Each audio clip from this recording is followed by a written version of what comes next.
Hey everybody, what's going on? Welcome to Silent Podcast, a place where everything but silent. Here to talk with Bounce Checks crew about Big Brother 24. Yes, this is the last podcast of the mainstream podcast that we do just to talk about this series.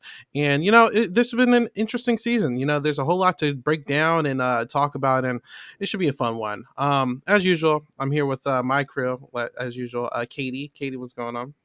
Not too much. Excited to be here, talk about it. I like that we're doing this a couple of weeks after the season's over because I feel like we got a good chance to reflect and think about it all. And there's a lot of postseason stuff going on. So I'm excited to talk about it all with you guys today. All right, and we're also back with Josie. Josie, what's going on? Everything's good. I'm excited to talk about it. We've been getting a lot of love recently for some of our exit press. So if you haven't seen that, I would highly recommend you do that. But it's been nice to see some love and support. We've been doing this for a while. So, hard work kind of pays off. And I'm excited to, have these conversations with more people and get into it. Cause me, I love to talk. So, I'm all here for it. Yeah, Yeah, definitely welcome to our shout out. new supporters and listeners too. Mhm. Yeah, shout out to Taylor first of all for hooking us up with the Mm-hmm. interview and everything. Shout out to her people for further getting us into Exit Press and even helping us with other shows that they're not out yet, but we have an interview with Lego Masters tomorrow, which is pretty dope. So Awesome. shout out to all those people. You guys are awesome, and hopefully we have a couple more interviews to get to, but. Look, this has been a long season. There's a whole lot to break down and talk about. So I feel like we should get into it. Let's So do it. first of all, uh, Big Brother 24. Wow, what a long season. A whole lot of stressing out. Luckily, we don't have to do any more rankings or anything. Obviously, Taylor would be at the top of that if we did. But guys, how are we feeling about the season and its impact and the whole season overall from top to bottom?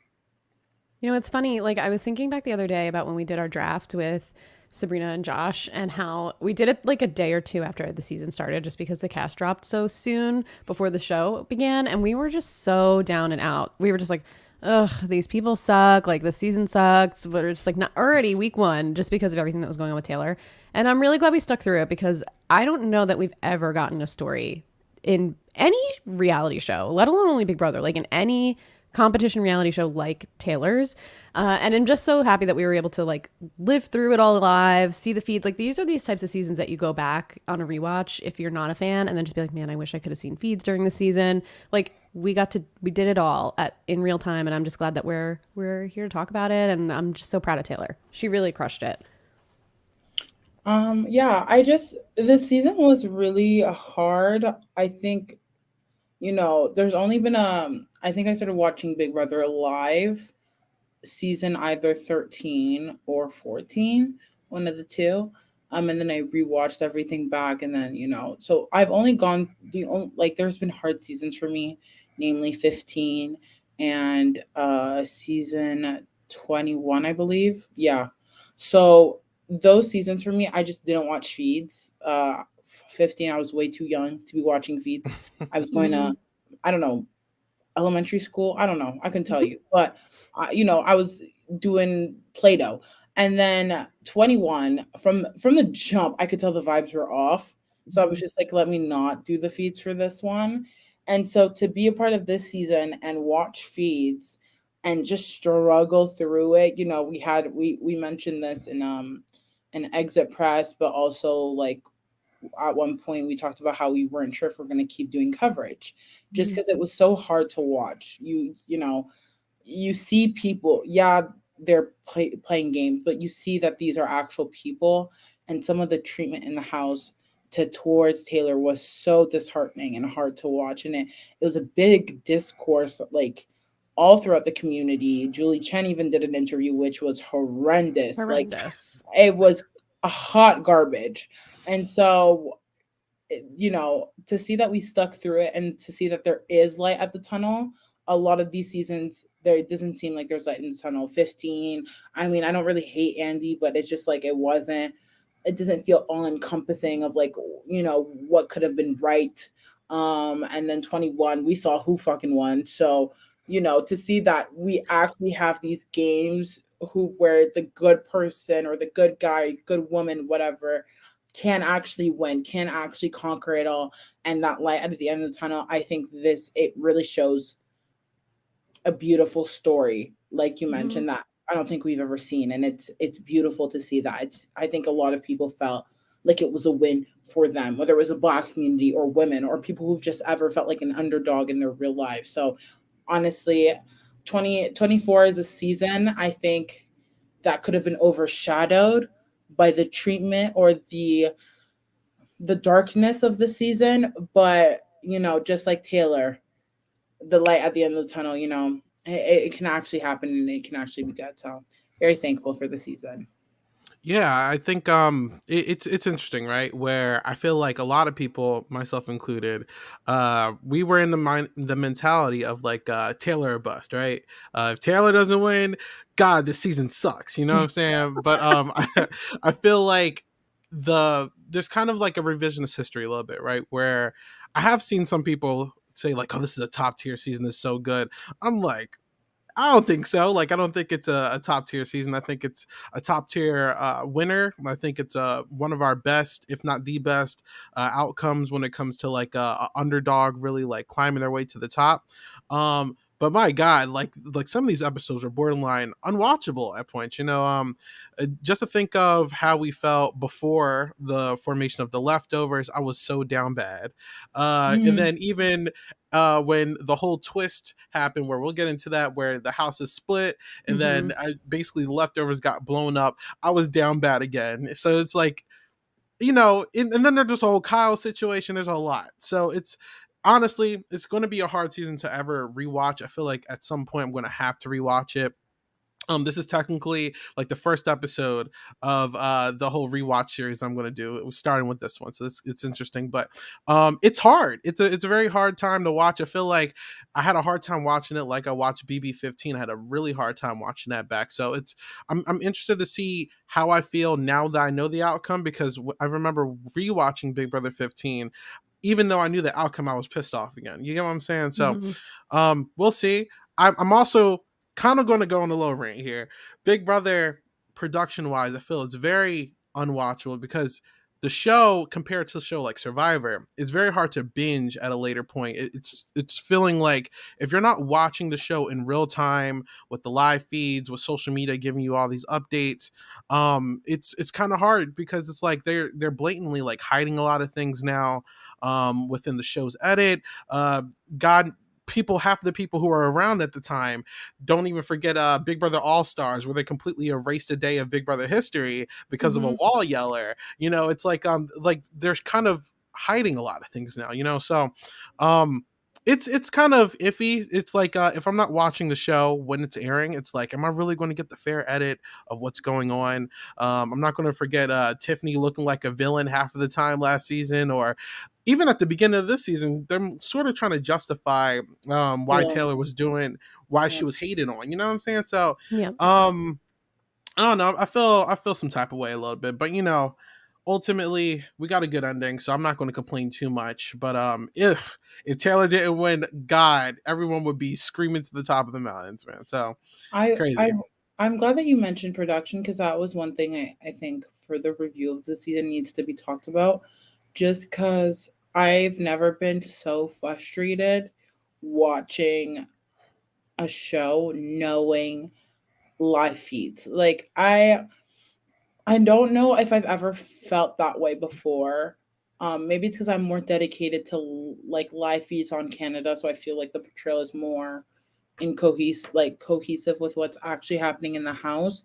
But I fell in love with Big Brother at the age of 12, and because I love it so much, I've gotten some of my cousins who are much younger than me. I've tweeted them once or twice throughout the season their reactions when we watched, but I was watching it with them. And we all rooted for Taylor because Taylor is someone we see ourselves in.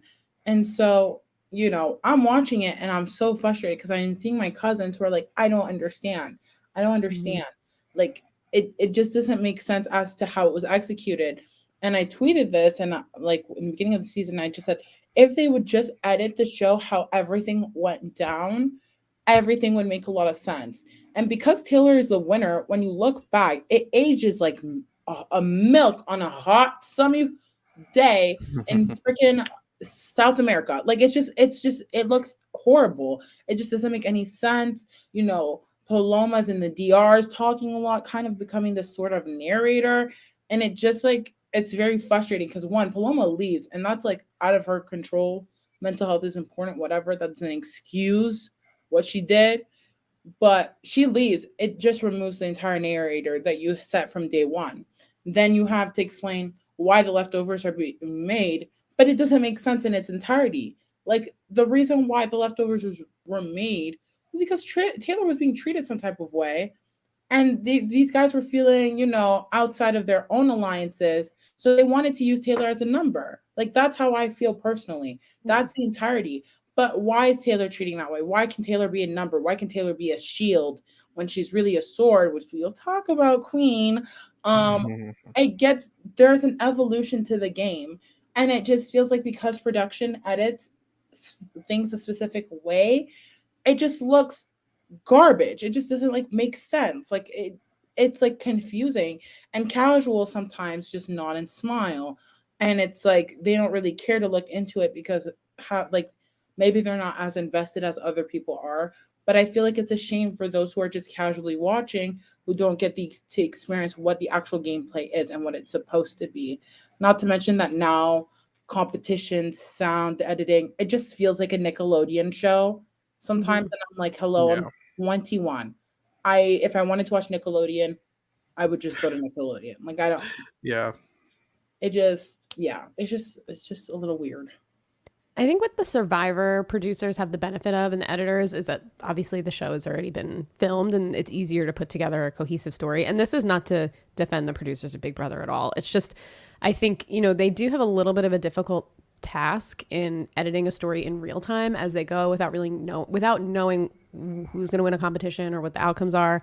But I do think they could do such a better job of showing us what's actually going on. Like the fact that they didn't show any of what happened with Kyle and it didn't show us even on the feeds what happened with Kyle. Like it's just obviously there were changes made in casting, but there was no change made whatsoever in production. And you could see it. There were pictures of the production team. I don't know if you guys saw it on Twitter. Like Yeah, with the I think it was ladies during the and finale, everything. and they were Yeah. with Zingbot, and it's like just a bunch of like white dudes and white chicks. Like it's like why are you casting a 50% BIPOC cast when your entire production team is just a bunch of white people that don't know how to tell this story? Like it just clearly there's just negligence there, and there's just a disconnect between who's playing the game and who's editing the game and who's asking the questions in the diary room and who's building the story. Like they need to make further changes. Like this is a great start, and we've had this cast overall, I wouldn't say it was a great cast, but they provided us entertainment. Last season, 23 was an amazing cast, aside from like Frenchie and Brent or whatever, Brent, whatever. But like everybody else they were good for the show. This is just, I just feel like now it's okay. We worked out some of the casting. Like let's move forward and work out some of the production and the higher ups. So I mean, that kind of goes into my next topic, where Mm-hmm. I guess we can start talking about how do we feel about the overall cast. I think coming in the season, obviously, you know, first of all, they wait till like the last second to give this to us, Yeah. and then everyone's looking at this cast like what the hell, like what's going on? No Asian representation, a whole lot of people who look the same. Some of them didn't really give us a lot of emotion. Ultimately, you know, we go through the season. We have some good game players. I will say we have a lot of game players this season. Good is overstatement, but we have a lot of game players. Obviously, you know, the whole Taylor thing, there's a whole lot of cattiness there we can get into in a little bit. But overall, do we feel like this cast gave us entertainment? Do we feel like this is full of fans and recruits, a perfect mix of everything? How do we feel overall? To me, this feels like 75% recruit, maybe 80%. And then we just got Michael and Brittany, who were like actual fans of the show, with Michael being a super fan and Brittany, I don't know, maybe being a super fan, maybe being Daniel in claims to be between. a super fan too. Weird. Right. Forgot about that guy. Yeah, I don't know. First of all, I don't think Daniel's a super fan. Who knows? But I I don't know. It was all weird. You're right, Isaiah. Like from the get go, it was just weird vibes all around. When it almost felt like they didn't want to release the cast. Like, yeah, it came on 4th of July week, so there was a holiday in the U.S. So it was like a little weird. That was on a Monday, so they released the cast on a Tuesday. Obviously, their PR people were off, but it's just like you could have released the cast a week early. Like, I don't know. It was just a little Okay. strange. Um, yeah, here's the thing. I know that casting, you want to get different people. You know, you're not always supposed to get a bunch of super fans, a bunch of whatever. But I just feel like personally, if they applied for the show, I know that people apply for the show and they're not necessarily super fans. I'm tired of getting recruits. I'm sorry, I'm over it, whatever.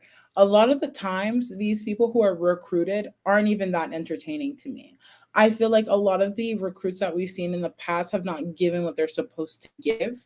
And it's unfortunate because it just feels like at this rate, you want good looking people. I'm sorry, I didn't come here to look at good looking people personally. When I come to Big Brother, I'm not thinking, I just want to have a crush on XYZ because they're so attractive. Da da da. If I wanted that, I would watch Too Hot to Handle or Right. The Bachelor or any other platform, Love Island, that provides the need for superficiality. I'm sorry, I don't come to the game. I don't come to Big Brother for this. I come for the social experiment. I come for the gameplay. So casting wise, I just get so frustrated every season when I hear people say, I'm a super fan. I'm sorry, Alyssa said she was a super fan. The Yeah. execution of super fan to me was not giving what it was supposed to give. What did you do Yeah. this first half of the entire game? And the one time where you were actually in trouble, but by the way, she skated through that game. She didn't really do anything, in my opinion, but we'll talk about her later, I'm sure. Like, to me, when she was really in trouble and she started to make sense, it's like you're not valued as a player anymore. Because what did you do this entire season? You can't be a super fan and not have value to your game to the point where when you're negotiating with people, you have no ground to stand on. For me personally, I feel like Alyssa had a chance because of Brittany, but that's because Brittany's a fan. I just feel like there wasn't a lot of fans supposedly as they would like to claim they are. I feel like production might tell them, hey, say you're a fan just because you watched 2 seasons in Sequester. No, you're not. Be fucking for real. Like, come on. Like, you're not a fan and it's okay to not be a fan. Just don't go on a show, not do your homework, don't provide what's needed from you. Everyone is casted for a reason. If you're casted to be entertaining, be freaking entertaining. I'm gonna say this. I don't think that Jasmine is funny, but I'm sure she got casted with people thinking she was going to eat up the Yeah. diary rooms. And she provided what was needed from production. Is it what I wanted? Absolutely not. I don't care about butter beans. But at least she did what was required. Everyone else on the show, like, I'm sorry, Amira, what did she give? What did Nicole give? What did Daniel give? Who else was on this cast? I'm trying to think. They gave Who us secondhand what did embarrassment. Pooch do? Pooch Poochie doing a lot Bang. postseason for someone Pooch, who didn't have yeah. a week. Like, they didn't provide what was needed to be given. So this cast to me is a flop, not only in terms of entertainment and gameplay, but also representation. People were so thankful that Joseph got switched in. Mind you, Joseph was an alternate. I think sometimes people forget that we weren't supposed to have Josie attorney at law 25. Like, we weren't supposed to get him, and people were very excited because that was like I believe, correct me if I'm wrong, Middle Eastern representation, and that wasn't there before, and we barely see that as it is. Like, Rohan we saw in Big Brother Canada, but a lot of the US girls don't watch Canada to begin with. And then we had like a few Casers, one of the only other people I can think about right now. Ovi, Fessy. Oh, okay, Fessy. That's like one of the only other people I can think about. And like, that's sad that we didn't potentially have that. Like, not to hate on, King America's Got Talent, but We'll see him on the circle. we weren't supposed to have Joseph. Like, we don't have any Asian representation. Some of the Asian players that have come to play this game have been crazy. Helen, DX, like Queen June, June. like literally icons. Like, why are we not casting some of these minority groups when they've been sickening at the game, when you've given them the chance to? And that's so frustrating to me. Like, I'm a Black woman, and yes, I do think that Black people are underrepresented, but that doesn't mean that we're the only groups that aren't underrepresented. You know what I mean? Like, I want to, obviously, I feel like we're taking steps, but I feel like everyone should have their chance. Like, everyone, not just Black people, not just Asian people, not just everyone. We should see a cast. Not to say that I want a Survivor season, where they had divided them in race, but at least it was equal. At least it was equal. We had the numbers, but like, at least provide something of the sort. Like it shouldn't be okay, 58 white people, and then we start putting two of each. Like it should be, let's get four of each, let's get three of each, let's start mixing it up. Why do we always have to have still a white majority regardless? Like it should, everyone to me should just be equal. That's really unfortunate that we can't see that yet. And to your point, Katie, about production, like it's so it's not just the cast, also it's production. Even the interviewers, a lot of people were responding to our comments saying that they're glad that they can see people of color representation, like in doing interviews. Like it doesn't stop at just the cast, it's everything that encompasses the game, pre, post, and during. Like it is what, like it's just disappointing to see the representation. The cast just flopped as well. Yeah, I was gonna say. I mean, I'm not gonna forget this. I mean, Robin Cass is going obviously, but when she thought that she did something where she was getting all these showmances that were successful, have you, coming out, she like mocked the fan base, and that wasn't a good look, and she's not here anymore. I forget which one of them did it, but there was another casting producer this season where when the leftovers were made and everyone was rejoicing, there was a casting producer who went on Instagram and mocked the fans too, like, get rid of the cat. I mean, get rid of casting, da da da da da, and they thought they were doing something. It's like, Mm-hmm. that is not good, because it feels like you guys think you did something right. Where it's like, yeah, there'll be these diamonds in the roughs with these recruits like DX, Taylor, who Taylor would do her homework. DX picked up on the game quickly.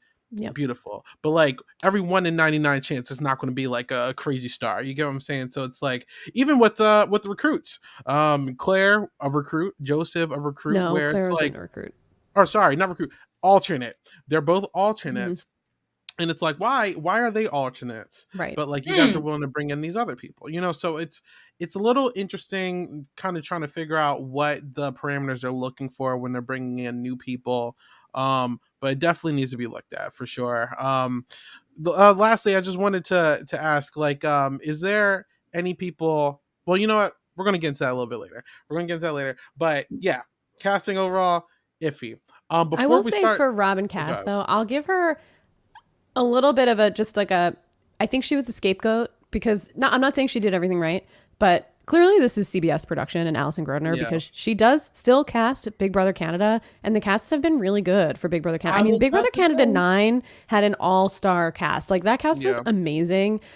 Even Beth, who like sucked, was good TV. And she cast the mole. I mean, you go to block Beth. Like, we got good stuff out of Beth, even though, she sucked.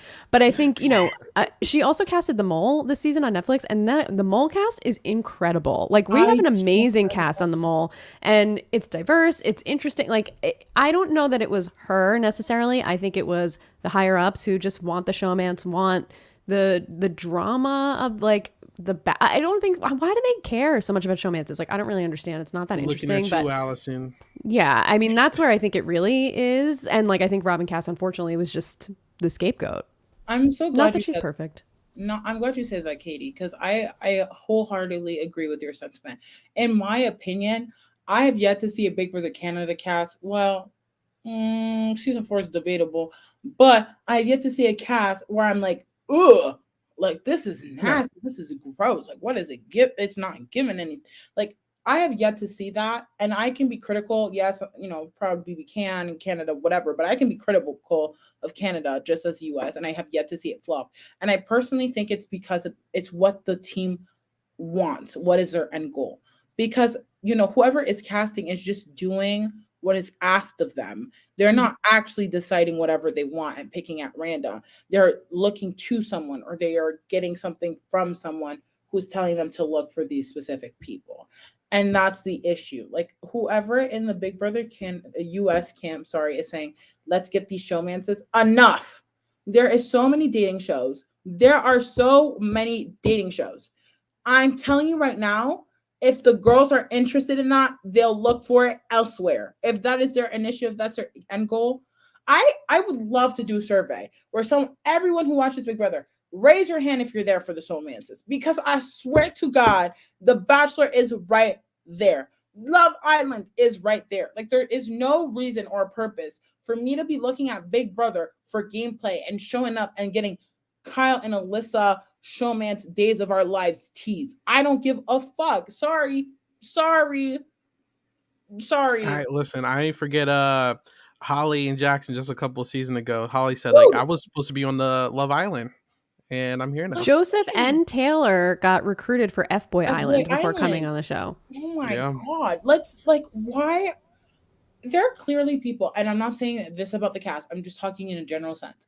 There are clearly people who are here for social media followers, who are clearly there to be influencers. I see people who come for the game, and then they're like, I have this following, let me pivot into this domain. Like, that I can understand. That's fine. You have a lot of followers. You want to execute, use it to your advantage. Totally.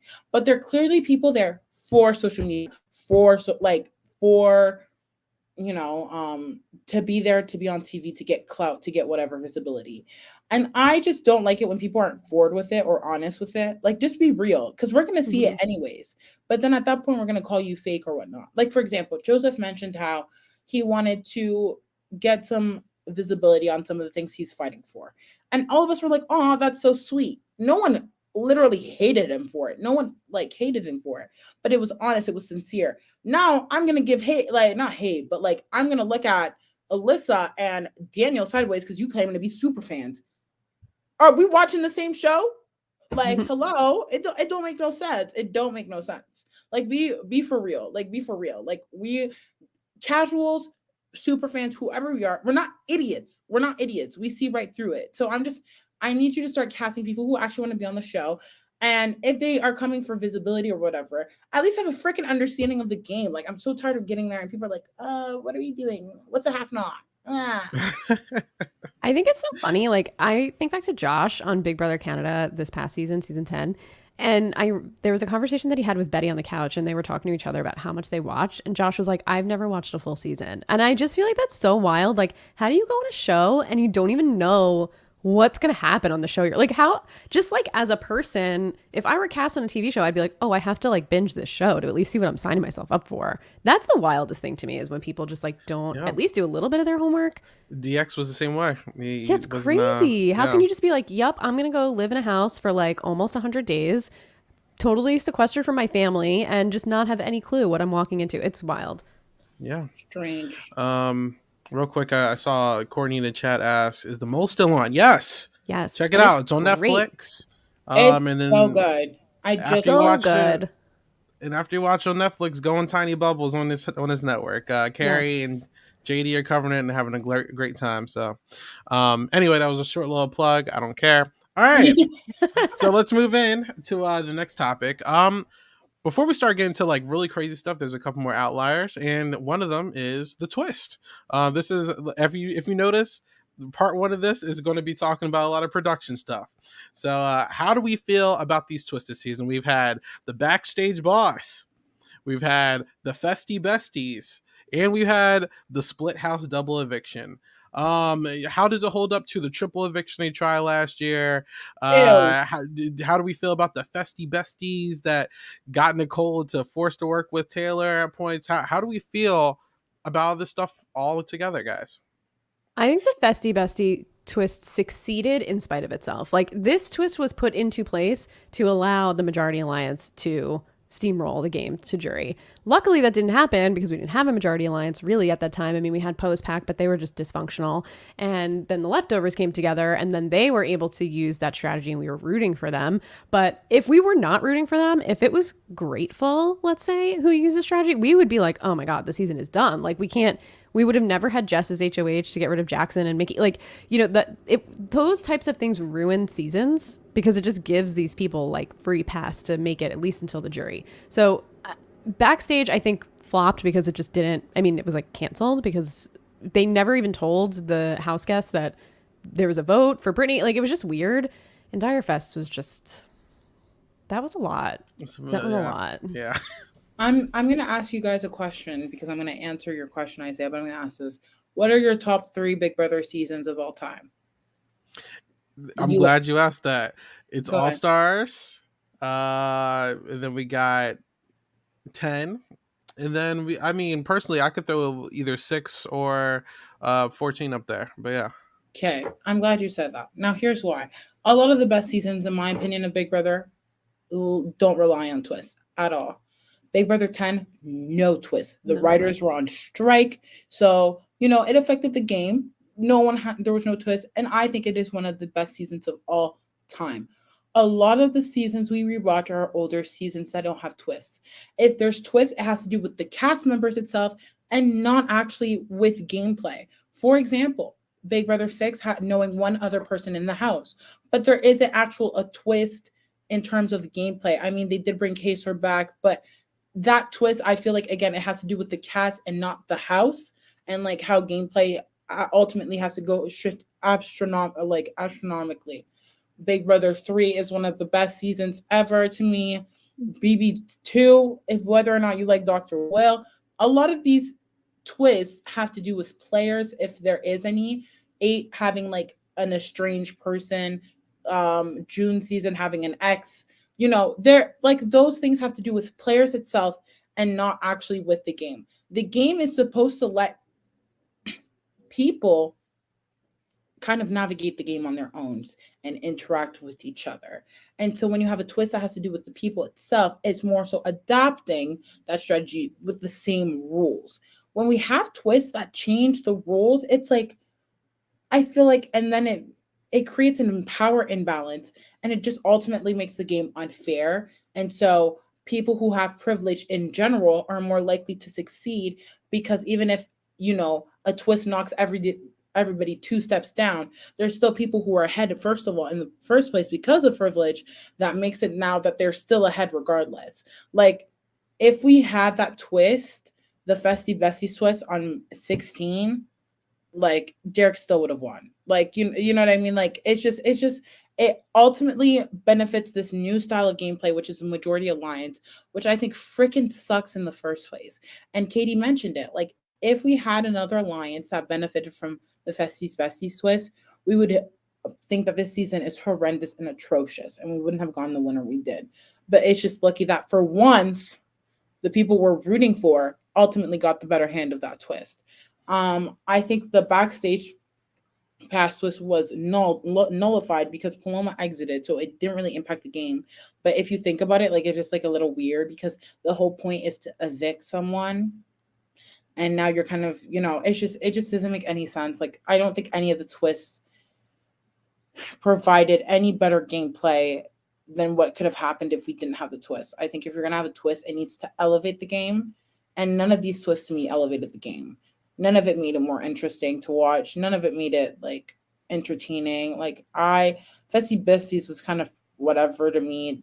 Dire Fest was like horrendous. Like, especially since people cheated. Like, we don't talk about it enough. Why are people talking? You're not supposed to talk. Michael actually said that didn't happen in an interview, I think. I don't know if that came from Spoiler Girl or where that came from, but Michael said in an interview that didn't happen. So that I think that just means we have to get Michael on this podcast. We have to ask him ourselves. Okay. I would like to now, just to speak on the comments you made, like, I actually do agree. But I think, to see, the whole point of Twist and Big Brother is that they want to keep the show spicy, so it's not predictable. And I mean, if recent Big Brother hasn't shown you, people break the game, and then it's just going to be the same thing time and time again.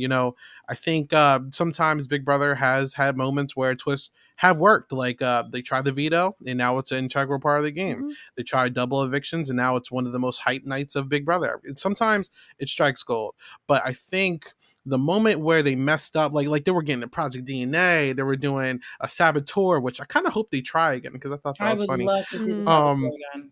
Twin Twist and all that stuff, it's fine. Where they messed up is when 16, obviously, stalemate, because they broke the whole entire battle of the block, that was called. They messed up with that, and then he tried it again in 17, and Vanessa completely broke it even harder than Derek did, and they were like, no more of this. And then I start seeing kind of like laziness happen, because specifically 19, you're just having this thing where they hand you a free advantage every week. the Den of Temptation, and then you go to the season after that, and then they just give you an app store full of a bunch of powers you can buy. So it's, it starts getting lazy, and I feel like they've hit a point where they're kind of afraid to like try new things. It feels like they're just trying to revamp older twists and then just throw a new shade of paint on it. And it's cool. Like, I think obviously Direfest could have been a cool idea, but I don't think it was handled correctly. Obviously, just like Camp Comeback could have been a cool idea, definitely wasn't handled correctly. So that also goes in with like the people you're casting for these Right. games, where like if you get fans, it's not going to go south. I actually think like Camp Comeback with the right people could have been a crazy twist. I think Direfest Yeah. with the right people could have been a crazy twist. And I also think that they throw these twists in here to stop big alliances from forming and steamrolling the season. We didn't really get that this season, and I think that's, to be fair, because the people in the season didn't allow that to happen. Even when the whole entire group, the leftovers, formed, it completely exploded. So to be fair, I also think that goes with the type of people you cast. So these twists aren't complete flops, but with the people you're trying them with, it's never going to work out. So I don't you know know. I think there's back to basics would be really nice to see. I'm tired of this overproduced, cartoonish for sure. caricature of what the show used to be. Like, if you just focused on the cast more than the season's theme, more than the twists that you're gonna throw at them, you're gonna have good gameplay and you're gonna have a great moment. Like, that's why a lot of people, I feel like, wanted All Stars, because All Stars is just about who's playing, like what is like how are these people going to pivot. And I'm like so over these like twists that add nothing integral or like interesting to the game because the cast sucks. Like, it just doesn't make any sense to me. Like, I think again, we should focus on what the show used to be about. And that's the players itself and how they navigate being in conditions that aren't traditionally normal. So if you're gonna do a twist, I don't mind. I mean, I don't want to see the twist, like the twin twist again. Like, I'm so over that because we've seen it several times now at this point. But I would love a repeat of season 6, having someone in the house, like everyone, like not that weird Tommy nonsense, but like having making it like actually the part where getting people who actually may know each other and they're trying not to reveal that. Getting a saboteur, that's an old twist that could happen up again. I liked having the exes. That would be sickening. Nowadays, the way people treat Yeah. their exes, oh, that would be spicy. That would be good gameplay. Like, I think those twists focus on the players. When you focus on the players, that is the goal. Like, that's where you get, like, you hit the jackpot to me. Like, we need to focus on the players again. Like, let's stop this like overproduced nonsense. Like, it's not, I don't think anyone fell in love with the show to hear "but first," or hear someone say, "I headed to the backyard and I saw that." Like, no one cares about that. Like, people care about the gameplay that's done when people are put to the test. That is why Survivor is so excellent as well. Like, it's about the players. It's about them. It's not about everything around them. It's about them. Like, I focus on them. mean, I don't know even about that. Survivor, yeah, Survivor's starting to have the Big But Brother they focus problem. on So, the yeah, like these new yeah, seasons, they focus on the stories of yeah, these players. I Yeah. love to sit and watch Survivor and hear about, like, for example, NECA, who just like left. Yeah. Sorry, spoiler. Oop. But sorry, I'm sorry. But like hearing her story, I literally cried. Like, and seeing her leave, like at least I felt like I got to know her. Yeah. Like, and that made it special. Obviously, like the advantages, whatever. This is not a Survivor podcast, but yeah. when we focus on the players, it makes beautiful TV. Truly, honestly. And The stop one trying twist I to. wouldn't be mad, sorry, Isaiah, go. wouldn't be mad to see again is, I don't remember the exact name of it, but the beginning of Big Brother 22, where they had that like BB backstage whatever, and they had the comp and they can give someone else safety. I didn't hate that. I would be okay to see that again in another season.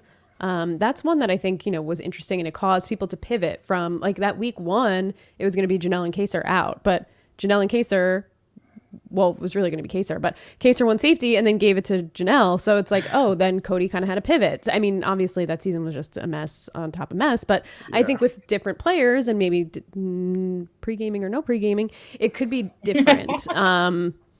But that we could talk about that further when we talk about I Big will Brother 22. would just also enjoy if they didn't make the diary room so scripted now as well. Well, that, and then like also, do we need every time we're watching the show when they say the leftovers and then they have to go like poof, poof, poof, and show all 7 people? Like, bro, we know who's in the leftovers. You don't need to show us their faces every single time. We know. We're watching the show. We know. I would love to see how the ratings would do if we went back to like a classic style Big Brother. Yeah, I don't think it would like deteriorate numbers in my opinions. But I'm not a TV executive. I'm a communication student. So argumentally, you could say celebrity is the closest thing you're going to get to that. So well, Big Brother 23 didn't really. I mean, we had everyone enjoys celebrity. Oh my god. So there you go. I don't think Big Brother 23 had. I mean, we had teams in the beginning, but like that didn't really. It was also a that didn't role. really matter. Yeah, I didn't feel like I don't know. Yeah, that's because we also like to work out. Well, there you but go. I mean, it was gameplay, right? They, Tiffany put together a master plan, and we saw superior gameplay. The plan, like hats off. Yeah, it was all Tiffany. Yeah, we liked it.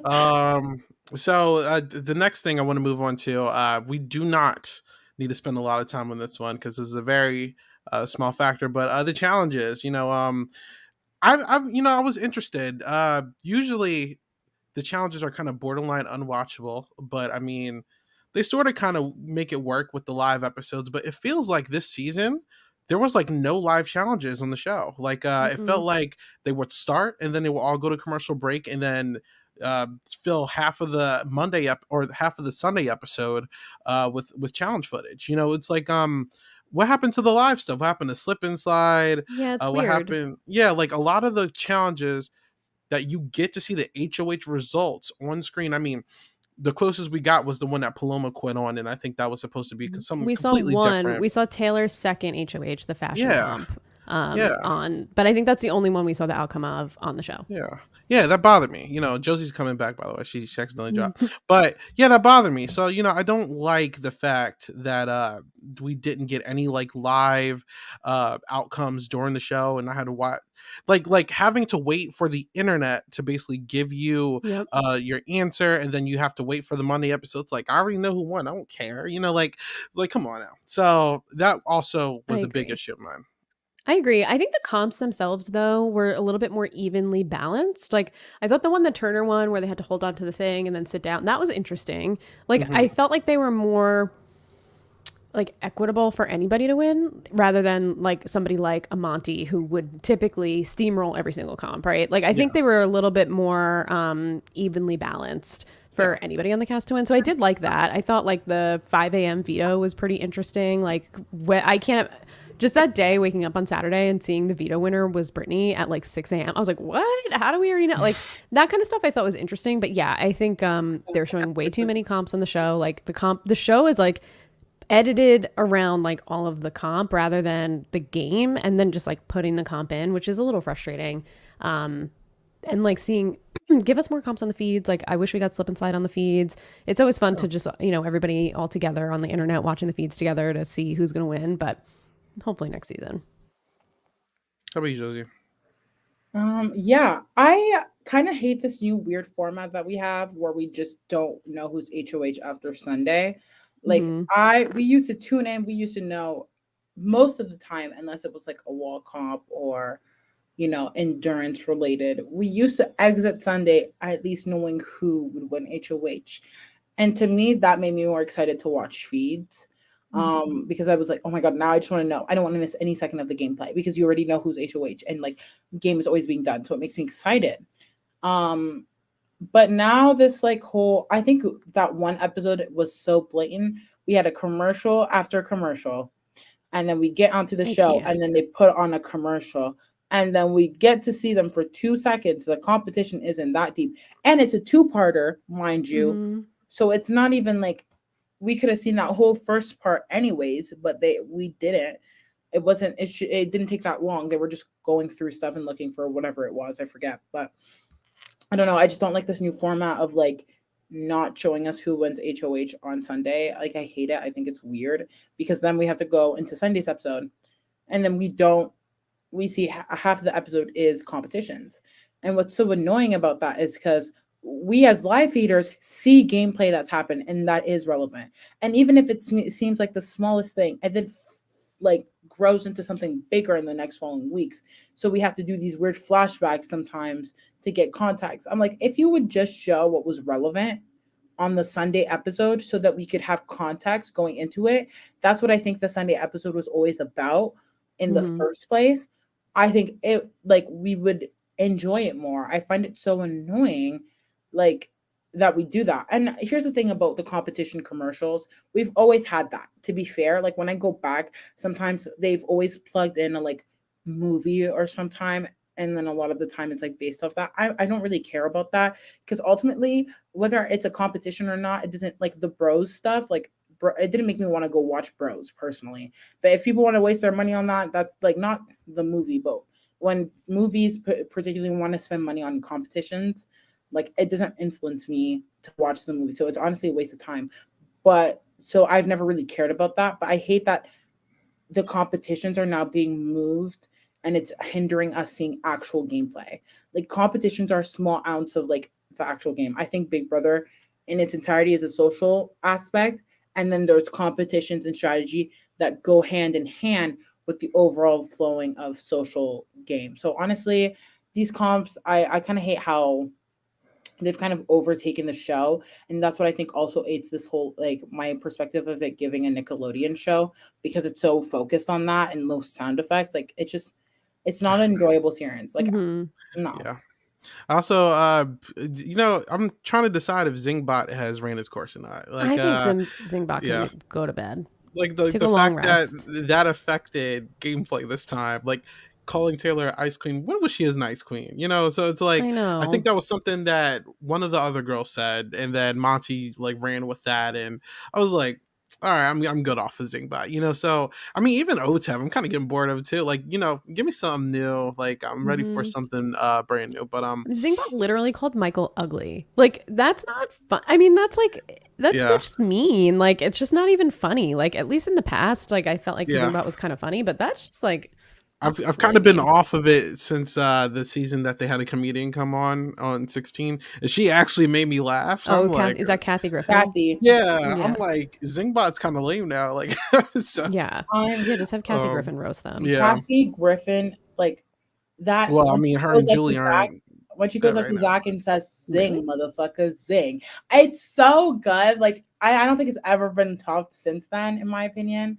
Like I don't Yeah, know. I feel like Zingbot. I think it also has to do with the time, because prior Zingbot could say whatever the fuck they wanted, okay, and we Mhm. all allowed it. But now some of the things that are being said, we have to watch a little bit more carefully. So then it goes into things like Ice Queen or calling someone ugly, and it's just like not witty. Like the thing about Zimbabwe, it was that like witty and funny and clever, and I just don't think Zimbabwe is funny, clever yeah, anymore. Yeah, So get a it's new writer at least yeah, for and Zingbot. like OTEV is so overly produced again. Like the concept is fun, but it's so I'm so tired of seeing everything but OTEV. Like it doesn't feel like OTEV to me. It feels Mhm. like a rock and roll. What season was it? It was like a rock and roll frog or something. Like yeah, that to me is not I know. OTEV. When I think of OTEV, I think of the traditional, basic one, maybe on theme with the season. But it's like I don't have to hear like guitar What was music it in the this year? A background roach? didn't watch screeching. it. It's Wasn't weird. sure. Oh, I mean, my last nitpick about the challenges, the finale format, I feel like it could be used some tweaking too, because it's heavily like physical, and I don't know if you guys noticed, but there hasn't been a single instance. Well, there's been instances, but like a majority of the instances when it comes to that part two, part one competition, the girls kind of don't really have much of a shot. And I think we saw that this season as well. Like, Mhm. Taylor, it's very physical and obviously kind of beneficial to the guys a lot. And, you're kind of at the point where you're either hoping that you get brought to the end, or, the the crapshoot comp at the end, I'm completely fine with, because I mean that's fair game for anybody. But throw a mental comp in there. Make one of them physical, one of them mental, and make it fair game. Or because the last one seems more like luck. It's still Yeah. mental, but it's sort of luck. They can do like a good balance of both, in my opinion. So I I like they the fix that up. first part of the Big Brother Canada HOH comps. I think it Yeah, was the last two seasons where they had to stack things and bring that. Like that was interesting to me. And that felt like it could have been anybody's game, right? I think yeah, like different things like that maybe are more skill based but not super physical could be more interesting. yeah. Where it would still take a little bit of a strategy. But yeah, I agree. I think there definitely needs to be a revamp. All right. um I I saw this, like, this is something I just thought about. I think part one, HOH, has lost its touch in the sense that back in the day it was so simple. It was just who wants it more, Mhm. who's gonna stand there, who's gonna like. If you, I Yeah, think let's get there. season three, I believe they're holding on to a key, and they're in I think that water was in season that 2, right? state. Because of Dr. Will They also was did I that that. think they during did next pretty much season. the same thing, anyways. Mm. Or like, or I have an image. I know some people don't like him, whatever, but he was a part of history, so I have to acknowledge him. But Evil Dick, for example, Evil Dick just standing there holding that key in the freezing Yeah. cold, it has nothing to do with like physical. It has everything to do with Mental. wanting to be there, to stand there, to sit there, to hold on to it until you have no leverage anymore. I don't like these and that's why I used to love part one, because to me it just showed Will utter strength about wanting it. And now all these competitions are like who can lift the strongest, who can run the fastest. Like Yeah. I don't Yeah, care about that. I care about who wants it. We're at the end. The pot is right there. There's nothing more storytelling than me than just sitting there and just wanting it. And that's what I liked about part one, because it had nothing to do with physical strength and had nothing to do with size. It had everything to do with wanting to be there. So that's what I missed from part one. Part two has always been physical to me. I mean, I like it when they have something to do with days. So combining the two, because you can run the fastest, but if you don't know your days, baby, you're done for. It don't matter how strong you are, how fast you are. It has everything to do with mental, but it helps that you have ability to be agile or a little bit flexible. I like that as like the part two competition. And part three, like I think having jury questions, I think at the end of it, I kind of like it because jury is a part of the game. People just think you evict someone and it's done. They just have to vote for you. Like, no. I like it when people take the time throughout all of these days to get to know the jury members. You should be getting to know the jury members. You're all in a house together. You have nothing but them and time. So you Mhm. should be getting to know your jury members and utilize that, because you should be then ready to sit at the final at that part three, able to one, fight for their vote, but also two, be able to secure that final win to play to them in the last place. So that's to me is what the perfect 1, 2, 3 HOH should look like. And they steered so far away from it. It's so sad. Again, I'm just telling you, back to basics, bro. Like there's yeah, nothing wrong with a little bit of simplicity. There is yeah. nothing wrong with a little bit of minimalism. Like it's not that hard. Come on. Come on. Like fans have been asking for the comp where you keep your finger on a button forever. That's a Bro, perfect part Literally. one right there. Yes. That's a is perfect one of part the one. best competitions Yeah, ever. And Yeah. everyone just stands there and presses a button. It's fucking crazy. It's fucking crazy how we've lost the plot of the show. Like it's crazy to me. Like just bring it back. Bring it back. yeah, I also think comps like that cause the players to game it, right? Like we saw Mike Boogie and yeah, another one that we don't like, but like was like, you're both gonna take me anyway. I'm not gonna stand up here. Like we don't see anything interesting like that anymore in a part one. Or like in Pressure Cooker where Kaser made the deal. Like we don't that causes people to be like, all right, let's make a deal, let's do that. And it brings out more gameplay. The only Absolutely. thing I will say though is that with the days comp, like we only need one days comp. We don't need we don't need final four HOH to be days and then part two of the HOH to be days. Like Agree. just get yeah. rid of change the part four HOH to like an Absolutely. endurance comp or something. We don't need another days comp. All right. Going into the last question I have about production before we start going to our next hour to talk about some of these players, which I think we have a whole lot to say about that. Julie Chen. How do we feel about her? She wasn't as eccentric as she usually is this season. But I mean, like seeing her in some of these exit interviews still, I mean, she hasn't changed as much, how do we feel about Julie? Does the show need Julie still? I No. don't, how do we feel about it? She, not that I had any grace for Julie to begin with, but she completely lost me with that interview from week 1 where she was basically defending Paloma and then was calling us, the internet and the fans and the people who watch the feeds, the problem, and that we're the mob mentality when we have no impact on what's going on in that house. And we were watching. She's not watching what's going on. It's very clear that she's not seeing the treatment of Taylor, but that week 1 was terrible. That was so bad. And yes, there was an outrage on the internet for rightful reasons. Like Taylor was dealing with bullying, she was dealing with misogyny, she was dealing with racism, she was dealing with colorism, she was dealing with microaggressions. I mean, like, the fact that she was able to stay in that house and be so strong and be so graceful throughout is just a testament to how strong she is as a person, which she shouldn't have had to, as Joseph said, like, didn't give them rights to test how strong she was, but they did, and she came out clearly on top. Thank God we have her as our winner. But like, Julie, to come out here and really show your ass to us and say we are the problem, we're the problem, we have no impact. We're not doing anything. We're venting our frustrations on the internet. You are the host. Production is the issue. The house guests are the issue. Like, go talk to them. Don't fucking talk to us. She can go. She's past her prime. She's not the Chen bot of the past. She's a Moonves now, and we need to replace her. I think it was really big, like noticeable to me ever since like the Julie Chen Moonves movement. Mm-hmm. Like that to me has been like the switch. And I don't really look into the political side of things too much. It is what it is. Like I don't really know too much of like whatever that situation was. I just know that there's problems with whoever Moonves really is. I don't know his first name. Don't really care for it, to be honest. Les. Ever since then, it Yes, just yeah. became politically weird. Like the outside of their business became a part of production and the show. And I just found that weird. Like it just pivoted the game in a weird sense that I was just like not here for.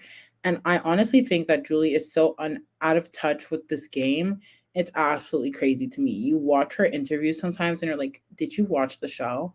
Like, do you just host the show and just like get your check and like dip? If that's the case, then don't come on here, do post interviews, do all these things where you don't really care for it or you don't really know what you're talking about. You're just talking to talk. Like, it just don't make no sense to me. I think it's so over. Like if they wanted, and my suggestion to this, if Julie just wants to sit there and host and not look at the game and like care for it, pull a Big Brother Canada and do the after show or something, a new name. You get 2 old house guests, get them to interview people, and I have those conversations because they're going to be watching and that's going to be their job. Obviously, the after show isn't a thing anymore, but I enjoyed it when it had its course because it was fun, it was entertaining, it was witty, and there were people who actually experienced the game that was talking about it, so you knew that it was reliable. Julie's just so out of touch. Like some of the memes that you see, like from the past, like when she interviews old house guests, like those are funny moments, and you're like, whoa, like that. Like even her facial reactions or the way she like navigated things were so funny. The Chen bot, as we called her. So I just feel like she's just not into it anymore, and that's fine. But don't like act like you are, and then go on platforms and then just like spew nonsense when you don't even know what's actually fucking happening, and you get like the recap from your production team that's biased as fuck because they're also the issue. Like these exit interviews are weird. These interviews with Us Week, I don't know if it's Us Weekly, I don't know, but like one of these entertainment things, I don't know, but I like think she talks to Dalton Ross, maybe. Yeah. maybe perhaps, I don't know, all of them start to blend in for me. Having these conversations when you don't even know what the fuck's happening in the house. That interview in week 1, I swear to God, like I have never been so angry in my life. Like if you guys wanted to like watch our reactions to that, they're on the show. There are a few episodes in, tune into them. But like I've never been more pissed. Like my pinned tweet is about Julie Chen. And I will still to this day keep it on there because it's just ridiculous to me. You don't know what's happening. Don't speak on something you don't know about. I'm not going to start talking about American politics when I, as a Canadian, don't know what the fuck I'm talking about. That's what we need to start doing. If you don't know about it, don't talk on it. Don't speak on it. Like, that's how you Yeah. should navigate real life anyway. So why are you doing it on a big platform when you have a voice and you have followers and you have people who listen to you and who don't look into the details and then take your word as gold because you represent the face of the show? I just don't get it. So at this rate, they should get a new face, or they should fix their formatting in terms of exit press, exit interviews, and like, don't speak on the game when you're clearly not tapped in or tuned into what the fuck's actually happening. So annoying. Yeah, I mean, if you look at Julie in her competition, like, it's a big issue because it's like, all right, Julie, she's not a part of like anything production wise. She's just there to host a show. Where, look at Amazing Race, Phil, he's an executive producer.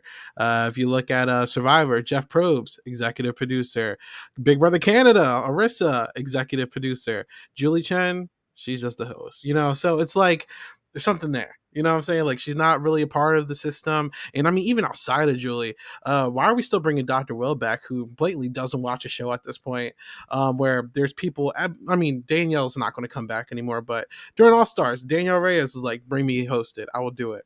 I'm sure Davon at a time would have did it. I'm sure Tiffany or Hannah or all these people who are watching the shows can host these. You guys are still bringing Dr. Will back. Half of these people don't even really remember Dr. Will because most of them are recruits. Dr. Will obviously isn't really watching the show and he's reading off cue cards. It's like, I love Dr. Will. He's a legend, obviously, but bring someone in that everyone will recognize. Like, if you look at when they have these guest judges or hosts for these challenges, half the time everyone's freaking out because it's like, oh, it's Swaggy and Bailey, it's Tiffany, it's this person that I remember. Bring in someone who everyone's going to remember, or who they're familiar with, since you're making them binge these recent seasons in Sequester, so that's my little 2 cents about that. But all right, so I think it's time for us to talk about some other stuff. Let's focus a little bit more on the players. I guess we can start with the big obvious. Taylor, she's our winner. Such a great representation of the season. Overall, how do we feel about her as a winner? How do we see her amongst the rest of the winners? Because she is such a unique winner. Her impact on the game and everything. How do we feel?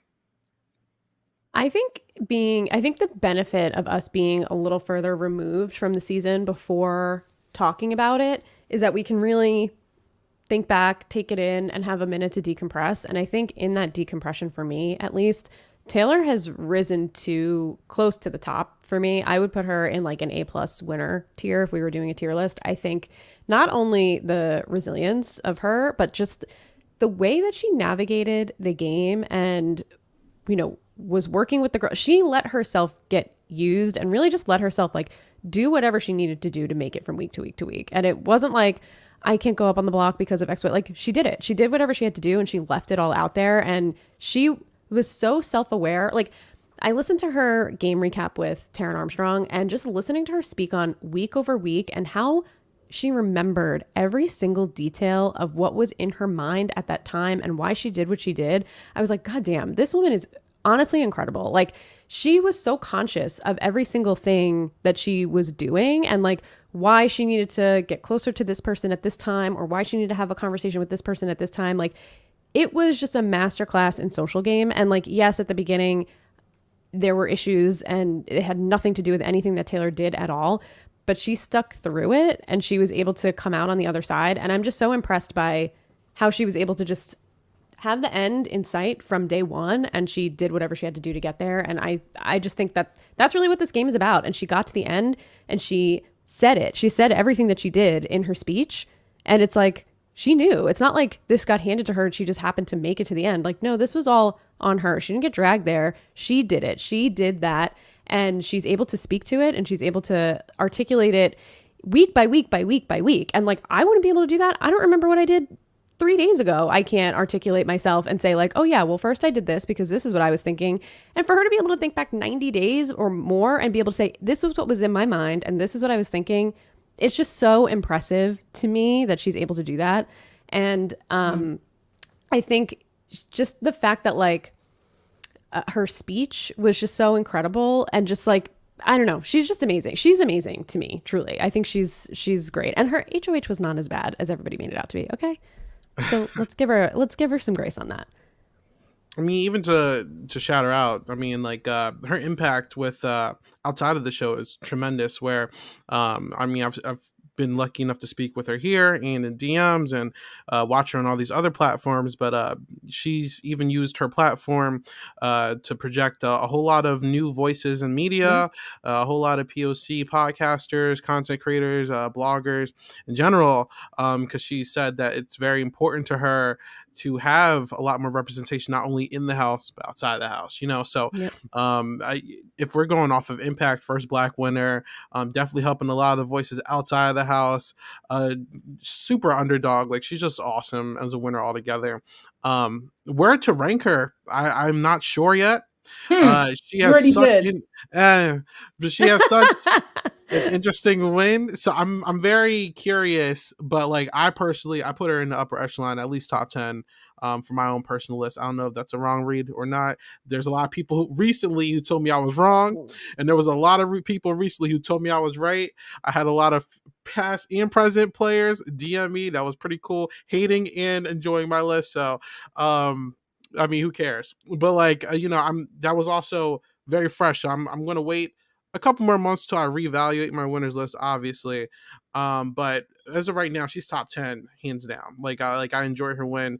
I personally put her as like my favorite female winner, and personally, she's my favorite winner in general. So, that's how I feel. But how about you, Josie? Hmm. Sorry, Yeah, yourself. I had Yeah, to pull up your yeah, rate you list. and everybody else. It's okay. No, no, no. Did I say something in the Twitter? Did I say something?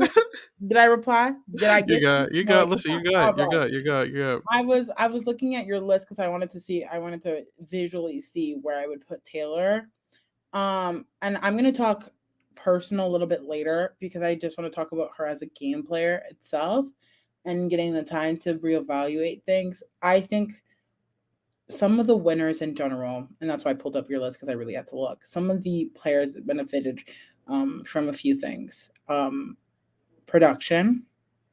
Some of them benefited from pre gaming, and some people benefited from twists, i.e., in America's Vote, i.e., like America's Player, whatever. So when you take that into consideration and you look at Taylor's gameplay, she did not benefit from production. She did not benefit from a vote. She did not benefit from a twist, not once. She benefited from her own work, strength, and perseverance. And that to me makes her a top tier winner. Half of the winners, I'm sorry, I'm just speaking real, half of the winners benefited from some sort of aid from outside game, and Taylor had nothing but herself. Literally, at one point, she was all alone in that house. So, to me, that speaks on remarkable gameplay. Taylor was on the black how many times? How many times was Taylor the target?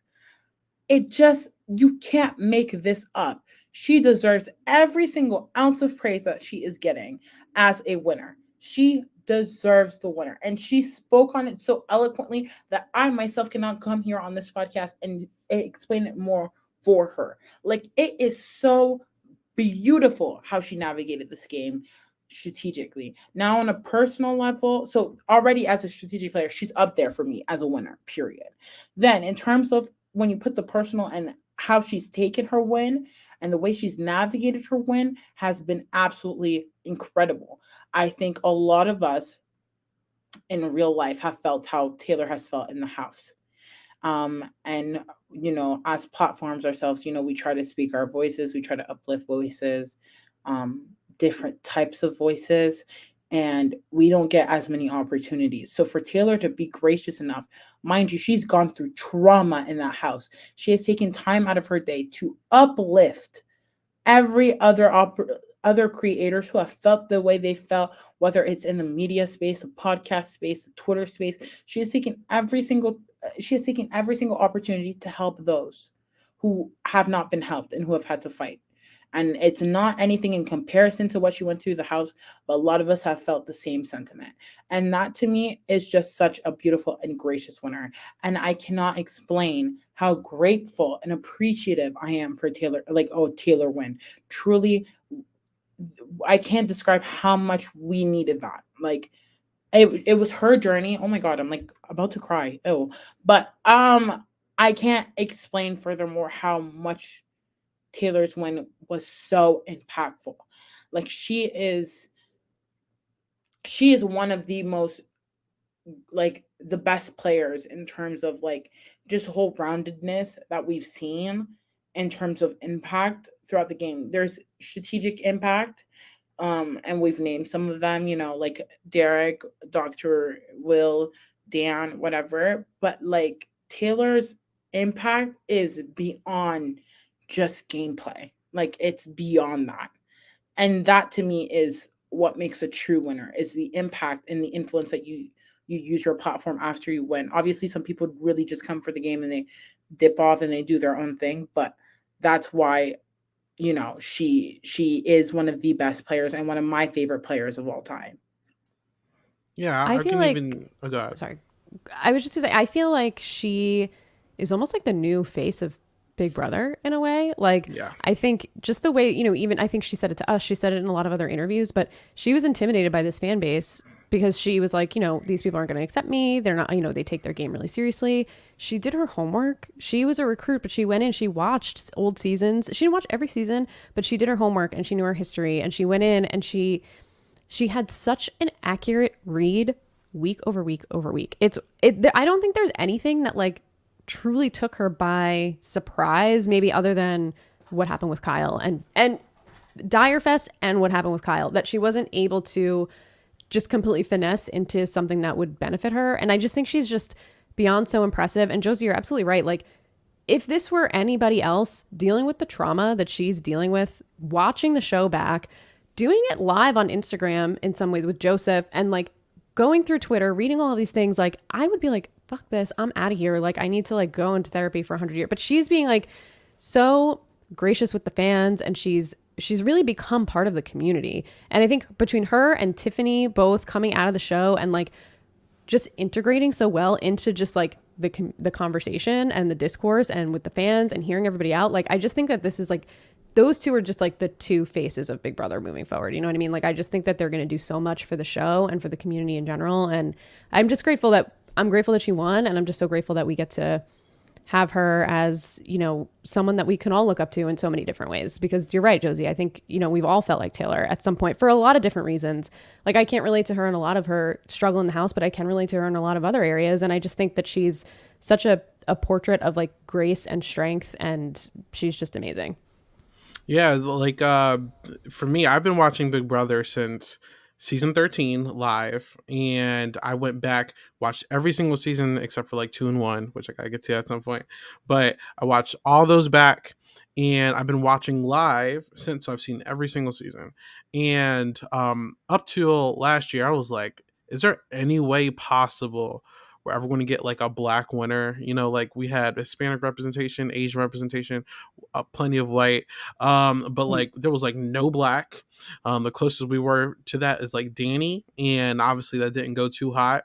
And I was just like bummed, and just the craziness that not only did last year we got X in the cookout, but then this year, where I thought it was impossible to get another black winner anytime soon, we got Taylor this season, which I was like, really? Like I was like, there's no way we're going to get another black winner in a couple of years. And then we got Taylor. It was just mind blowing, So I can at least say, for me as like a fan of the show who has contemplated dropping the show so many times, because I completely hate the mistreatment, like specifically since 19 and then 21 and then Bailey with 20. It was just like, it killed me, you know what I'm saying? But the fact that we just like have representation now, like we don't even need another black winner next year for me to be happy. Like I'm personally just very grateful for the opportunities we've gotten. It was very ugly to get a Taylor win, obviously, but we got it, and it was it's an aspiring moment personally for me. Like I'm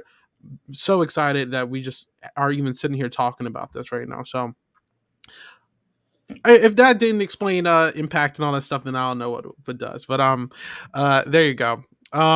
So we can move on to the next thing, guys. We can talk about, we spoke about Taylor a little bit. Let's talk about some of the people in the cast. Obviously, you know, not the hottest, obviously. So we've seen a lot of exit interviews. Some people have willingly gone into spaces, Twitter spaces, which not the hottest. And then we've Who went seen on some Twitter Spaces? Turner. It was a long Turner. story. And Oh, then we still Joseph it's a lot going on. And then we've also seen like obviously Paloma and Indy recently on their Twitter on their IG. The alumni from the season, obviously not the best. I feel like some of them are handling it a lot better than others, apologizing. Some people haven't even apologized yet, which is crazy. How are we feeling about this? I mean, obviously, we know how we feel about a lot of this cast in the house. How are we feeling about this cast outside of the house? Because some people are trying to make things better. Some people, like Daniel, are kind of stuck in their ways. How do we feel about this cast, guys, outside the house?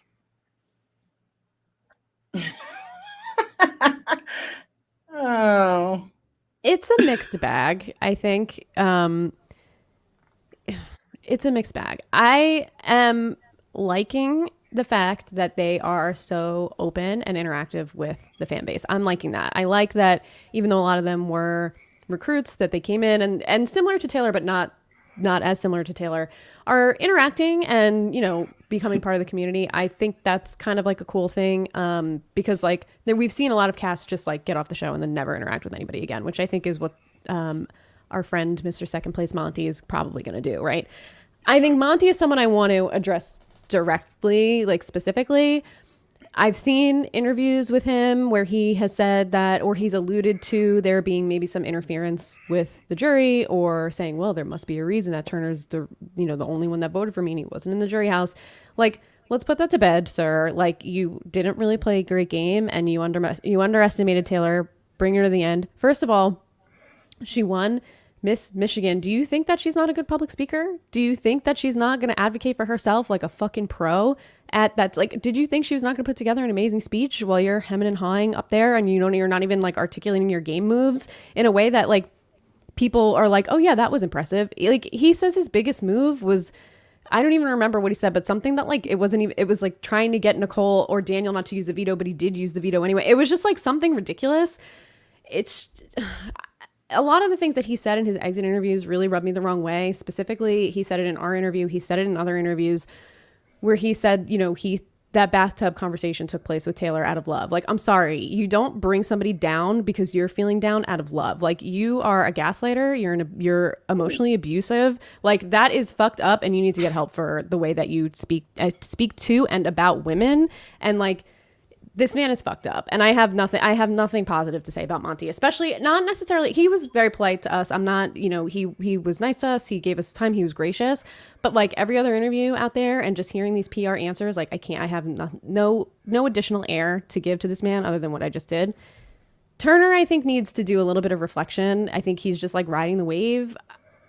He's kind of like a clown. He's out there stealing people's tweets. Like, I just don't really know like what the end goal of this guy is. The rest of them, whatever.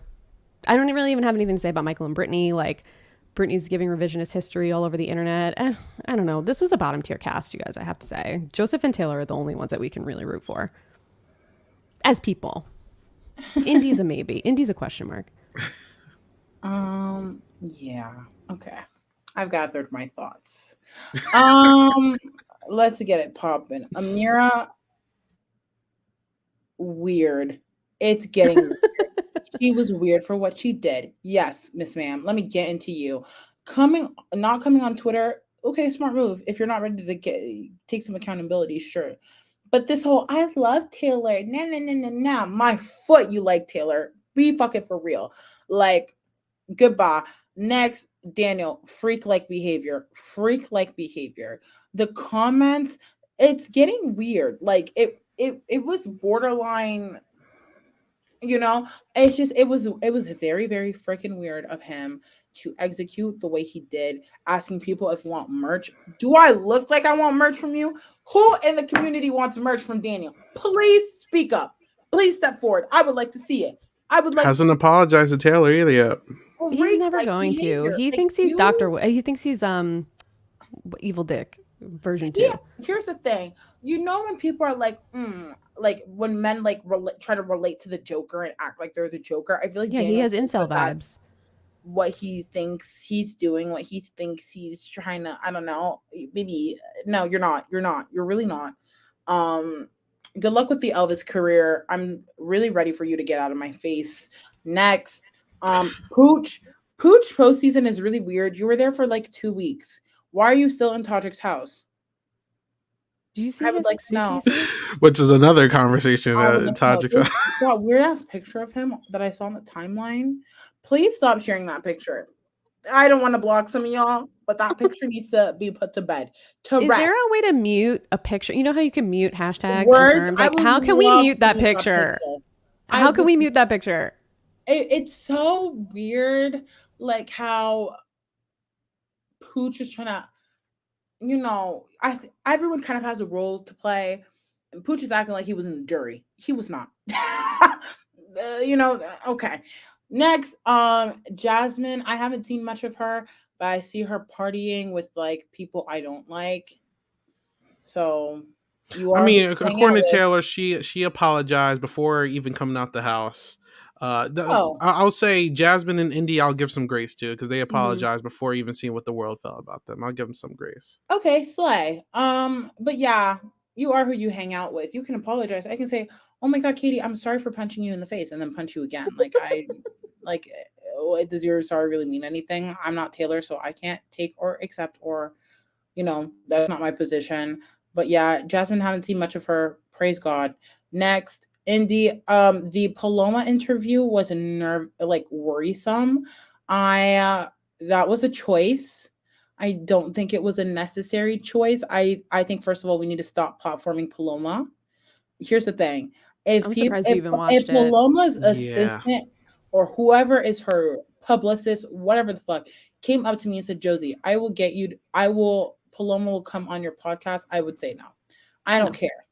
Let's stop platforming her. I'm sorry. I really don't. I really don't. Maybe Isaiah might take it, but I won't. No, I'm No. not going to cut you So off real quick. No, I made a tweet about this when I first saw that was happening. I'm like, why? First of all, fans that were all talking. Why are y'all watching that? Because it's like she can feel some type of way now. Like the tears don't really move me, but it's like she before even going on that thing went on another podcast was spouting about how yeah, she was a mean girl, but Taylor bullied her. That's what the words that she kept saying. And I didn't even watch the spaces. I bully saw her. clips. Yeah, and I didn't watch the IG live. I saw the clip on YouTube. I mean, yeah, on YouTube, and she even said something in the fashion of, "Oh, Taylor bullied me." She said something that I'm like, "You're still About a saying that?" pineapple? Be fucking for She real. and then it feels like she's only doing this now because Taylor called her out, and then now she's kind of feeling the fan backlash. You know what I'm saying? So it's like I get that she's trying to go off somewhere and do real estate and all stuff, but it's like I don't care. It feels like her feet's being held to the fire, and that's why she's saying things. I'm over Paloma, if I'm gonna be honest with you, and I don't really need any more Paloma explanations. I don't. The tears don't move me. The explanations don't move me. It took for Indy to get you on her platform for you to actually speak about it, and you apologize after the IG live, which kind of also bothers me. They had to turn the comments off just so she didn't feel some type of way. I'm just over it. So I Yeah, let's just stop platforming her. continue. Let's stop like giving her platform a voice. I don't care. Here's the thing. Not to bring up this also chaotic monster, but Erin, for example, after BB15, never heard of her, Yeah. never seen of her. Apparently she's doing well. Apparently she has children. She's married. She has a successful business. I don't care. I don't She's a subscribe mommy to it. YouTuber, makes a lot of money Oh, off of oh it. wow. You see? You see Yeah, how I don't know that? That's because I choose not to smart lady. participate or, give money or eyes or views to those platforms. Paloma should take a note in her page and just stop talking and navigate in silence if that's how she wants to be successful. Personally, honestly, her going on platforms that is doing nothing for her. We're not buying into it. It takes only 3 seconds to do research, and the moment people do that, they realize she's a liar, and it's just going to get more negative attraction. So might as well just sit there in silence, turn off your comments, private your Instagram, and keep it pushing. Next, I Alyssa. want to say one quick thing about Go ahead. Paloma. Is it, well, not even necessarily about Paloma, but something that Paloma has been doing, using your mental health for a reason to, as an excuse to treat people poorly and an excuse to be racist, an excuse to use microaggressions, an excuse to bully. It's not okay. That's not a valid excuse or reason or anything. So like, let's keep it. Okay, Paloma? Like, we understand that you were going through some mental health issues in the house. You had a struggle. That's completely separate than the way you decided to treat Taylor on night one. So let's put those aside. I'm seeing a lot of different things about mental health on the internet these days as excuses for people saying things, and like, they're two separate things, and that just gives such a stigma to people who deal with their own mental health who don't treat people poorly, because that's not a reason. That's not something that makes you treat people that way. So like, shut the fuck up with that, Paloma. Now we never have to talk about her again. Yeah, the mental health stuff. Mental health is not an excuse for your behavior. I'm sorry. No. Like, yeah, that's that on that. Alyssa, where do I begin? You like for someone who does not want to take accountability, it's fucking weird. Like, you need to do the same thing. Privatize your Instagram. Just because you delete people's comments doesn't mean that people forget or will stop commenting on things that you did. Like, just be fucking for real. Like, just be honest. I know you're going through stuff. I know the state of Florida is going through stuff. And I apologize to those who are affected, and I hope everything gets better. But like, to sit there and act like you did nothing wrong, like, be fucking for real. Be fucking for real. Take some fucking accountability. I'm so over it. All these people want to be influencers, but they can't, y'all need to start hiring PR, and you guys need to stop talking. That's what a lot of this cast needs to do. Hire PR and stop talking. Like, I'm over it. Like, if you're going to talk and not take accountability, it's not going to look good for you. So stop talking. Let this die down and try to navigate life moving forward. Just stop speaking. Just stop speaking. And let's stop giving these people platforms to continue to speak in the first place. It's over with. It's done with. Alyssa's weird. Kyle has that same thing lined up for him. That TikTok live, you're still in the basement doing TikTok lives. Be fucking for real. I'm sure you earned some money from being on the show and for being in jury. Let's invest that and try to move forward in life. I don't know. The TikTok lives and being weird and, saying Michael's a racist and trying to be, I didn't mean to, racist? Do you know what the word racist is, sir?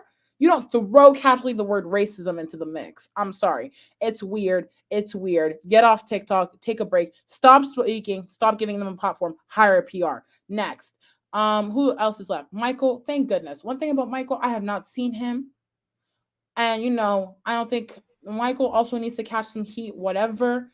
But, it's been dealt with in close corners. And I just only seen him doing one interview.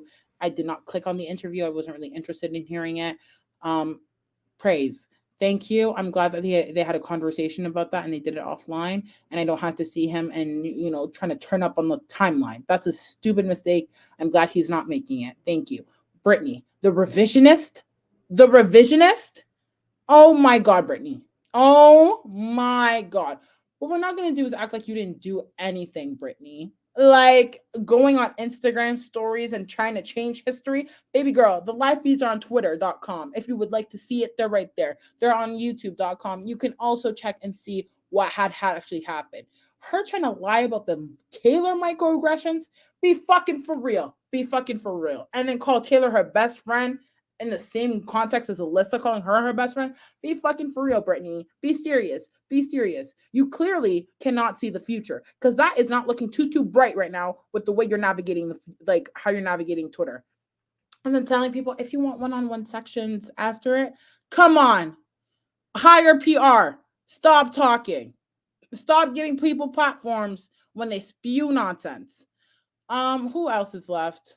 Monty. Oh my God, a whole lot of for nothing. Nothing. Yeah. Speaking for nothing. I swear. One thing about me, I'm self-aware, and I can tell sometimes you can see how I'm feeling or how I'm thinking in my face.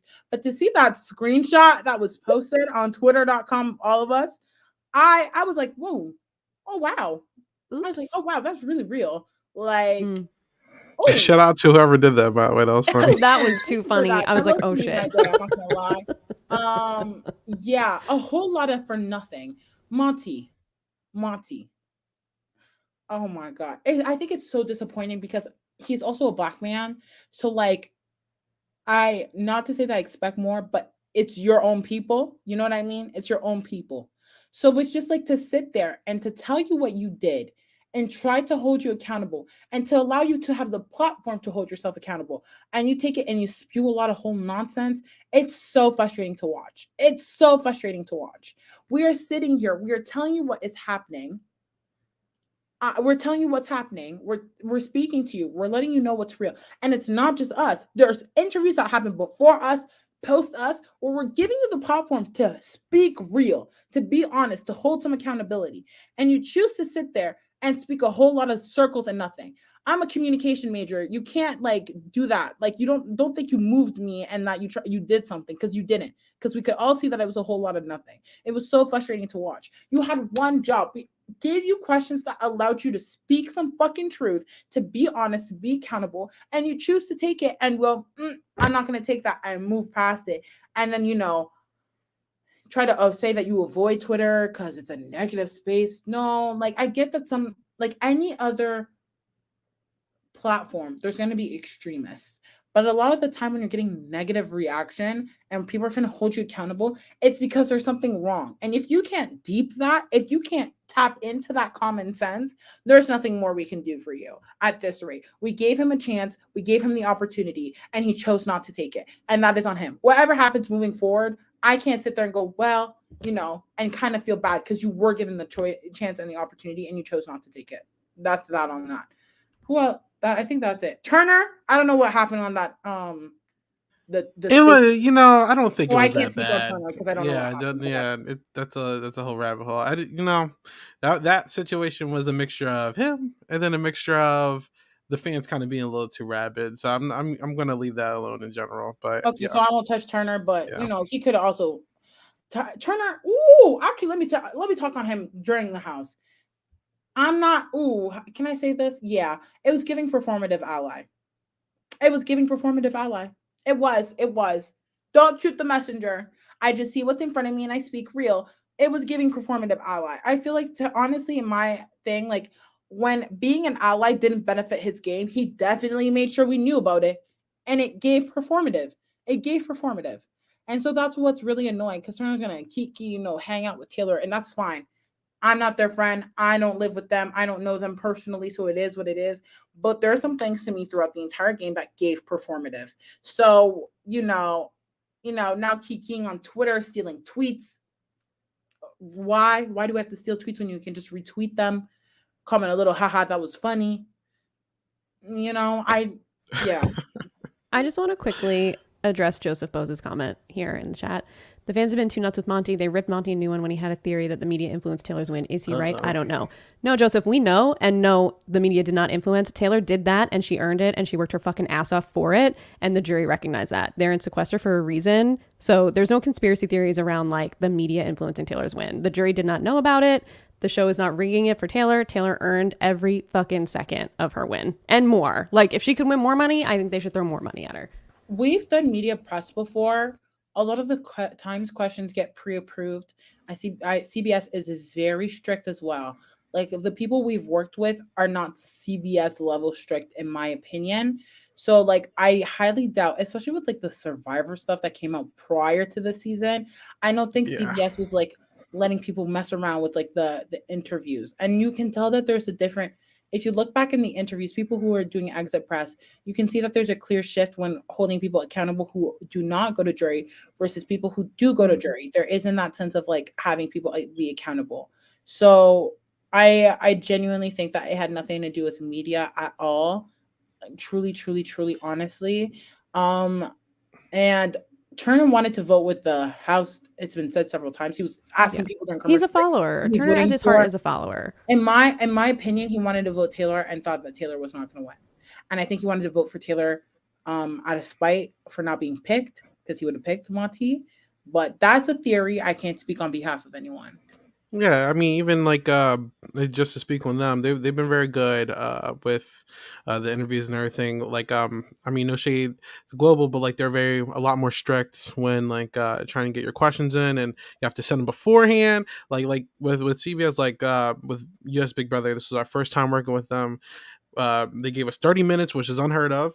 They gave us a shot, which we weren't even on any extra interviews all season, which is awesome. And then they gave us extra time. Like we got a whole conversation that we were not meant to have for 40 minutes.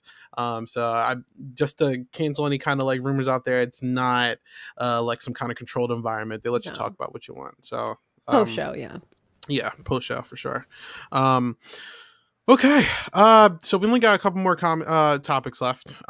So just to continue on with this cast, who do we want to see again? If there's another All Stars 2, if there's another Big Brother 18 where there's 4 returnees, if there's another Coach Twist, which I would love to see them do at one point, get on that Coach Twist CBS. But is there anyone from this season that we want to see back? Taylor.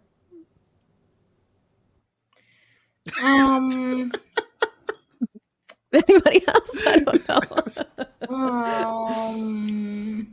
I can see them asking like Michael. Joseph. I would watch Joseph again. He's good. They're gonna ask Michael. Let's be honest. Michael is gonna get asked again. I'm gonna say an unpopular opinion. Joseph, there's some things that I do want to say that I feel like Joseph is kind of scapegoated over, and it's fine at this rate, but like I do think that Joseph also has kind of gotten off scot-free, but there's things I remember. Earlier on in the game, I remember, because I remember all of us being like, oh my God, it's Taylor and Joseph, and then we're like, oh, never mind, it's just Taylor, and people kind of forget that, and it's okay, whatever, but I'm just gonna say that. So I think a lot of I can't say if there's anyone I want to see, because I have yet to see people take accountability. If you can't take accountability, I can only imagine when there's another Black woman in the cast in the returning seasons, how that's going to go down. If there's a coach season and it's just a basic, like, simple Black girl. Like, if you can't take accountability and recognize the actions and the part you played in this season, I don't want to see you play another season and put someone else through that trauma. It's just, I don't want to subject anyone to that. So it's hard for me to say who I want to return other than Taylor. But then again, I kind of don't want to see Taylor come back. I think she got her win, and we should leave it at that. It can't get any better than this, in my opinion. So this is the same production team that almost brought Paul, Christmas, and Josh back for All Stars. And on top of that, brought 2 people from Big Brother 21 when Nicole Anthony should have been the only person back from that season. Let's be honest. Who do I want Nicole Anthony? Not who. You're right. Let me stop. You're right. Because who I want to see come back versus who is going to come back are 2 different things. I'm a realist. I know what's up. I know the tea. Isaiah, one thing about me, I know the tea. I know the reality. If you're asking who's going to come back, it's Jasmine. It's maybe Turner, because they love to say busting mid, whatever crap else that he says that is Black vernacular, whatever. That was something that came up in that Spaces, yeah. Oh, yeah. Yeah. Okay. Anyways, Michael is definitely going to be asked back. If there wasn't Cookout 2.0, Kai would have been asked back. But those are the people who are going to be asked back. Do I want to see any of them? No, I'm good. Thank you. Can I also just say, I find Michael very boring as a player. I'm just going to put it out there. I don't think he's that good of a Big Brother player. He's good at competitions. Yeah, he's good at comps, but I don't think he's good at the social game. He kind of sat awkwardly in the room. Every time there was a group conversation, he didn't really give much. In the first week, he made no friends. He was up on the block, and he had the chance to get Monty out, 2-3 times on his HOHs, and he didn't do it. And then Monty was... I give that to Taylor, because she is the one that planted that seed and was like, take the shot. But Monty executed. So Michael, what are you doing? You knew Monty was going to be your biggest threat at the end of the day, and you just let him slide. I just don't think Michael is a very good Big Brother player at the end of the day. I think he knows how the game works. I just think his execution is not that great. He could have threw Janelle a long time ago, by the way. He threw a lot of comps. I would like us to continue this Michael conversation real quick, because I think that Michael is a good player? I don't think we've ever really had to see him be a necessarily good or bad player, because he won everything. Right. Did he have to win them? Absolutely not, but he did. And that to me just shows that you can't really say whether or not he's a good player. I think when he needed urgency and he was in trouble, it was during a double. He didn't have time. So we kind of saw a little bit of specks of Michael, and I think that would have been interesting to see if this was happening during a time where he would have a few days to try to convince people. That could have been a testament to if whether or not he's a good player. But I don't think he's ever had to prove himself, in my Yeah. opinion, because he's just won. And because of his winning and stuff like that, like he was able to become a threat. People wanted to include him into alliances. Like he didn't he I don't think he was put to the fire until the fire was really close to his feet and he was already burning. Like I don't think if and I think the All-Star cast, they don't hire people like when they cast an All-Star season, they don't cast, just great players. They cast Yeah, we entertainers, saw David good Alexander. competitions. Like I think I would compare him, like if I was comparing him to season 7 cast, like ooh, actually I'm not going to compare him to Howie, but like who really won a lot of like competitions? Jason? Was that his name? No, Jace. I was gonna say Jay, yeah. Jace. maybe like I mean, it Janelle. was like there was a little bit of game, Janelle's but not like that good of a Big Brother player either. I'm not gonna lie. I I mean, I like mean, her as a Big look, Brother personality, but she's not that good of a But player. she was she's a not good- too. She was not too happy with me recently. oh wow. I like Janelle. I find Yeah, her entertaining. yeah. I think she's Janelle the a player. fun Big I don't Brother know what player, she's but she's not outside of like it. strategically the best. No, I think that her game is strictly personality, spunk, and comps.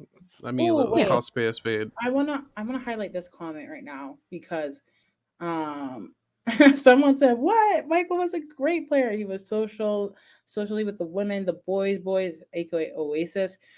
Here's the thing about the boys stuff. Michael repeatedly said on the show, "I'm another guy's alliance I'm being excluded out of."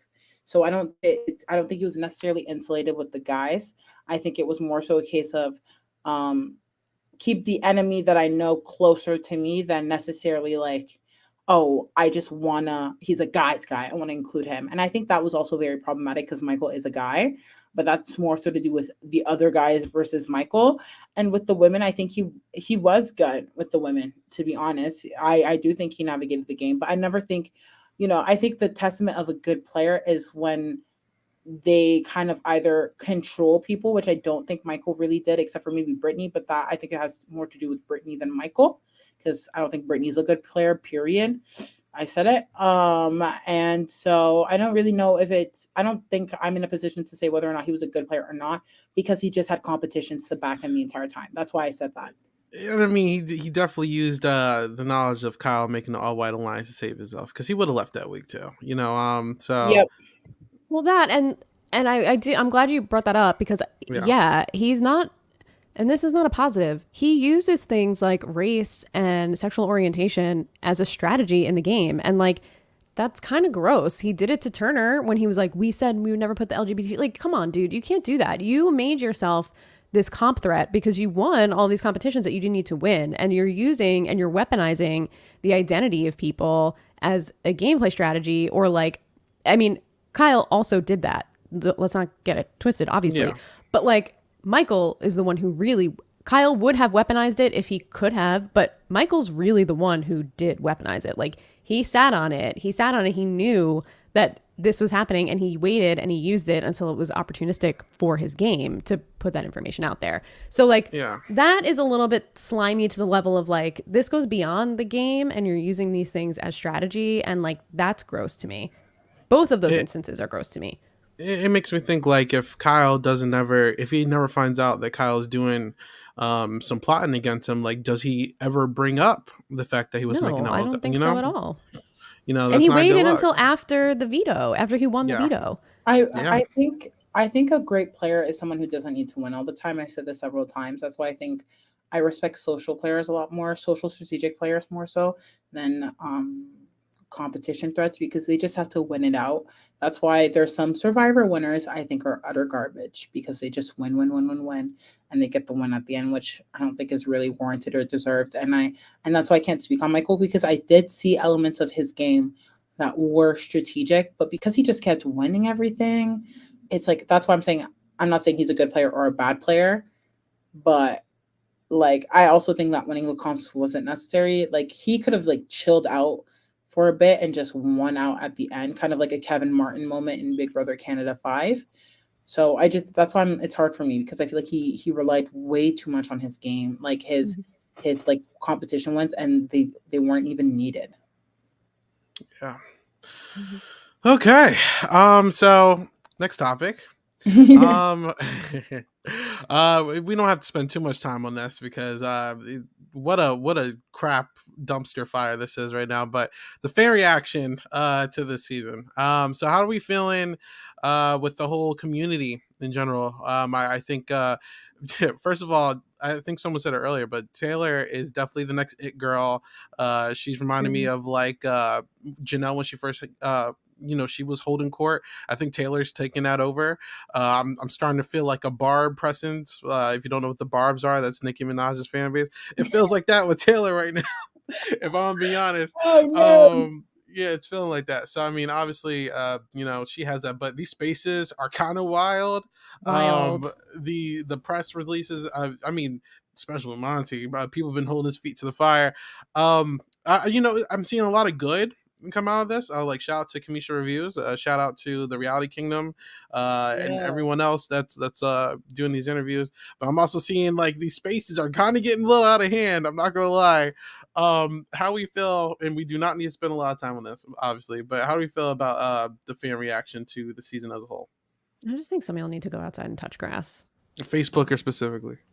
Like everybody Oh, just chill, chill, chill. I think like Taylor and Joseph are giving us so much in terms of like live streams and joining spaces and tweeting and interacting that people just feel like they're entitled to every single bit of their lives. And like, yeah, maybe we were used to that because they were in the Big Brother house and there were cameras on them 24/7, but like they're just regular people. So like, let's just chill and give them the time to decompress that they need. Like they don't owe you every single thing. Like the way people were coming for Taylor a little bit after she defended Tiffany, it's like, Yeah. guys, what is wrong with everybody? Like, you love this girl, and then she says one thing you disagree with, and everyone's like, sorry, no, Taylor. I'm like, whoa, whoa, whoa, whoa, whoa, whoa, whoa. Like, she's allowed to have her opinion. You're allowed to have her opinion. You don't have to come for her. Like, it's all wild. I'm nervous that things are gonna turn soon. I Yeah. feel like we're getting to that point, and I think the fan base is a little, and not that they shouldn't feel emboldened, like we sit and we watch it all season. We go through it with, in a different way. We're not in the house, but like we go through a lot of emotions during the Big Brother season, but like, please, everybody just go outside. I'm getting Tiffany flashbacks where Tiffany was on when she got out the house. Very interactive. Yep. And they turned. And then they turned on her because she was hanging out with people they ain't like. I hope that listen, these are all grown adults. They're gonna do what they want.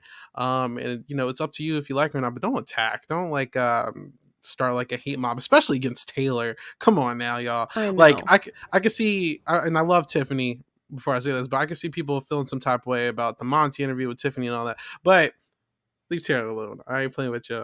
Leave her alone.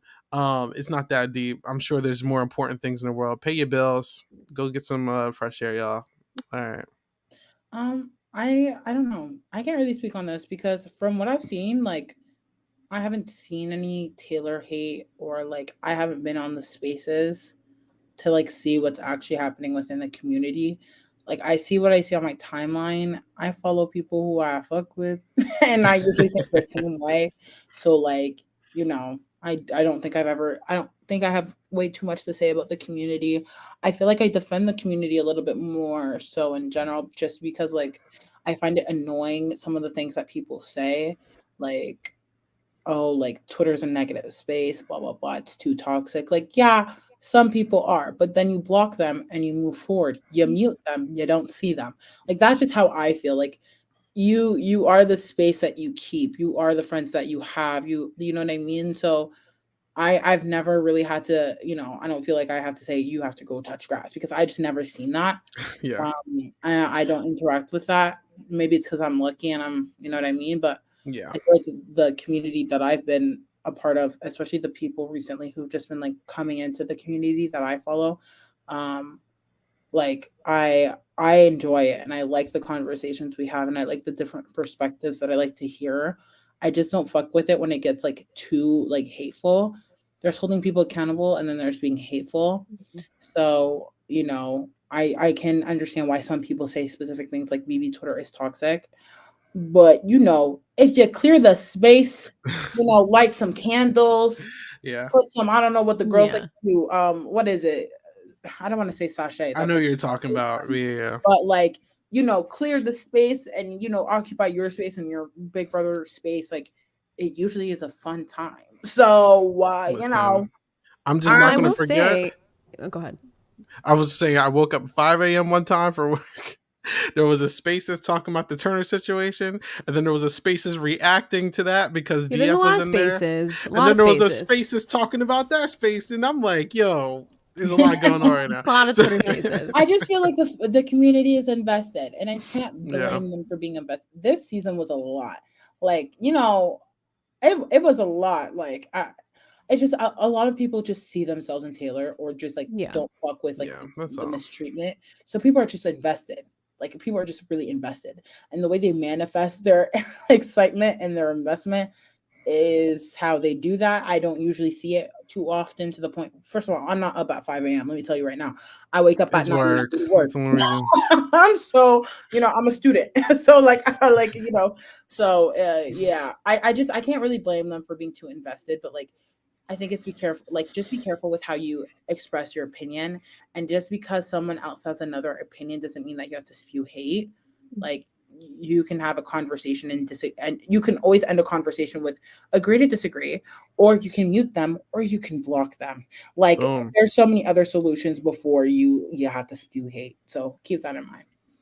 I'll also say, I will give a shout out to the Big Brother 24 hashtag that keeps me up to date with everything that's going on at every second of the day. Yeah, Like, I would not know what's going on without them. So I can say touch grass, but like, I'm also refreshing the hashtag. And I'm also sitting and watching the lives of Taylor and Joseph, rewatching episodes that I've already seen and I can barely hear it. Like, I'm doing it too. So, like, period. but I'm just not in the spaces. That's where I draw the line. I don't interact. I just watch from afar. All right. So we got two more, and then we're out of here. So first of all, how we feel about Big Brother 24 amongst the rest of the Big Brother Oh seasons? wow. Yeah, is it in the upper echelon, the middle, or the lower? I mean, obviously, without getting too in depth about it, how do we feel about 24 altogether? Hmm. I think it's hard. I'm excited, Isaiah, for what, this group has coming up and what you're putting together and rewatching some of the seasons back and talking about them. Because I think that'll give us a lot of perspective on where this ranks in line with the other seasons. I think we're coming off a really high of a Taylor win, but there are a lot of really low lows in this season. Like a lot. Like it's mostly really low lows. We have a few. We have the leftovers being formed. We have Taylor winning the wall comp. We have obviously Taylor winning and winning Final Four. Like those are all really great moments. But if Taylor doesn't win this season, it's like bottom tier season. Yeah. I mean, like really, that like we got our storybook ending that we wanted, and we got the person that we were rooting for this entire season won, and it was like everything we ever needed. She gave the most incredible speech in Big Brother history. She's the winningest winner, the first Black female winner. If none of that happened, I would probably put the like if Kyle won, I remember sitting here on this podcast saying, I don't know if it was during Dire Fest or the week before, when it all looked like everything was going to hell. And I was like, send Kyle to Final 2 with Terrence and just let the chaos reign. Because, like, I can't root for anybody. If Taylor's going, I'm out. Like, I remember that's where we were at a certain point where I was like, just let it all explode in on itself and let's have the worst outcome ever if it can't be Taylor. Luckily, we got the best outcome ever. But, like, I think Taylor winning makes this season way higher in the rankings than it would be if we had any other winner. Which I don't know if that makes it a good season. It's hard. It's a weird season. Hard.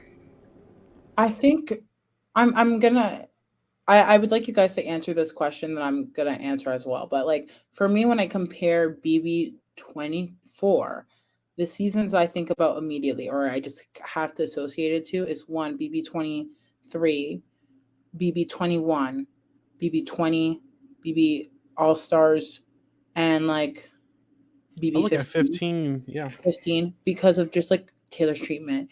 All of those seasons I really hate, except for 23, because it uplifted Black voices, and we got our first Black winner, period, and it was a man. So because I affiliate that season to those seasons have very negative connotations for me because of the treatment of Black women. Even I could even bring in BB19 with Dominique. Like it's just not a good look. Like That's why it's hard for me to be like, I don't think it's a bad season because of the outcome. But damn, other than Taylor winning, please, what do you think was a high of this season? Truly, other than Taylor winning. Because if you can't come up with like 3 more, I don't think it's that high. I think the Yeah. leftovers formation was Yeah. exciting to watch, but it wouldn't have been exciting if we didn't deal with the first 3 weeks of the season being so awful. Like that was the only hope, the only glimmer of hope that we had. In any other season, that would just be like not a big deal at all. But I think it was just like the circumstances surrounding it that made it such an exciting feeds night, all time feeds moment. Like, but without the terrible treatment of Taylor from the first 3 seasons, like I don't think we would have cared that much about these dudes starting an alliance and then bringing in some other people. Yeah. Like, you know what I mean? I think it would be in the lower middle portion for me. I think the only thing that's even carrying it to that point is the outcome. Yeah. The show was borderline unwatchable for me at times. Mm-hmm. The edit was very misleading plenty of times. Mm-hmm. The challenge is very boring. Like on the pie thing, like what are you doing there? Yeah. Or even Oh my just God. the entertainment factor. I wasn't very entertained. The feeds were not popping this year like they usually are. My favorite parts of the season, other than Taylor winning, was watching everyone else get their comeuppance, especially Amira. That was Yes. hilarious to me. We did But have good blind sides this yeah, season. That's one thing. for a little bit. But I mean, like I actually last week watched for the first time the episode where they had the house meeting addressing the Kyle situation and seeing Terrence's reaction and Monty and Taylor's reaction, especially Terrence, where that's a whole nother person that Fuck we need to get about. Terrence. I didn't Yeah. get it. But just like that meeting was very like strong, and just like them feeling slighted not only by Kyle but also Brittany and Michael. I avoided that initially. I didn't Yeah. watch it. I avoided a lot of episodes this season, just because of I didn't want to be triggered. Like I've been through BB15 and I hated it. So it's like it's in the very low echelon of 15. I mean of the middle, but the outcome itself is what projects it to like that point. That's high in my book. I wouldn't stop anyone from making it high low. And if some people consider it a high tier season in general because of the ending, I wouldn't blame you either. I think Yeah. Taylor carries the season on their back. There's no right place to put this in my book. It just depends on Mm-hmm. the person, so yeah. And I'm glad that you guys responded that way because I genuinely don't think this is like a good season. Like it was a great winner. The story was incredible, but this season to me is just utter garbage. I'm thinking about rewatchability, I think is what makes to me a good season because it's going to make me want to rewatch it. And honestly, I don't think it really has to do with this cast alone. I just feel like I'm more likely to rewatch old classic Big Brother, which is a conversation about production once again, and casting. So, you know, like we could talk, like I could make a dissertation about this, bro. Like the time that we're in now with social media and the internet and stuff, like it just shifts everything. Like it's like one small aspect of life, but it impacts so much. And I do think that it also impacts reality TV as a whole and Big Brother as well. So as like in my opinion, it entirely depends on how you define what a good season is.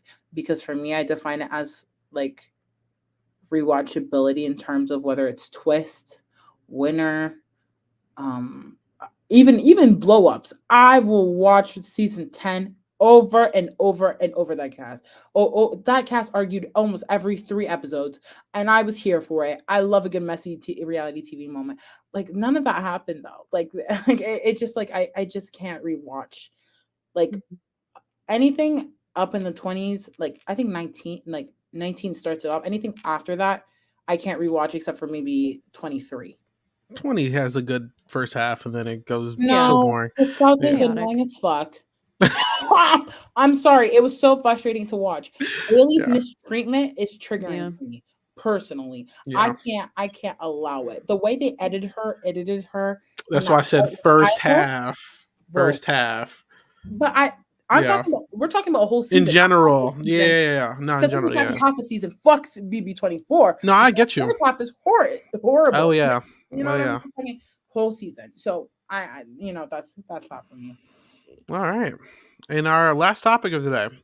So how do we feel about this year of Big Brother.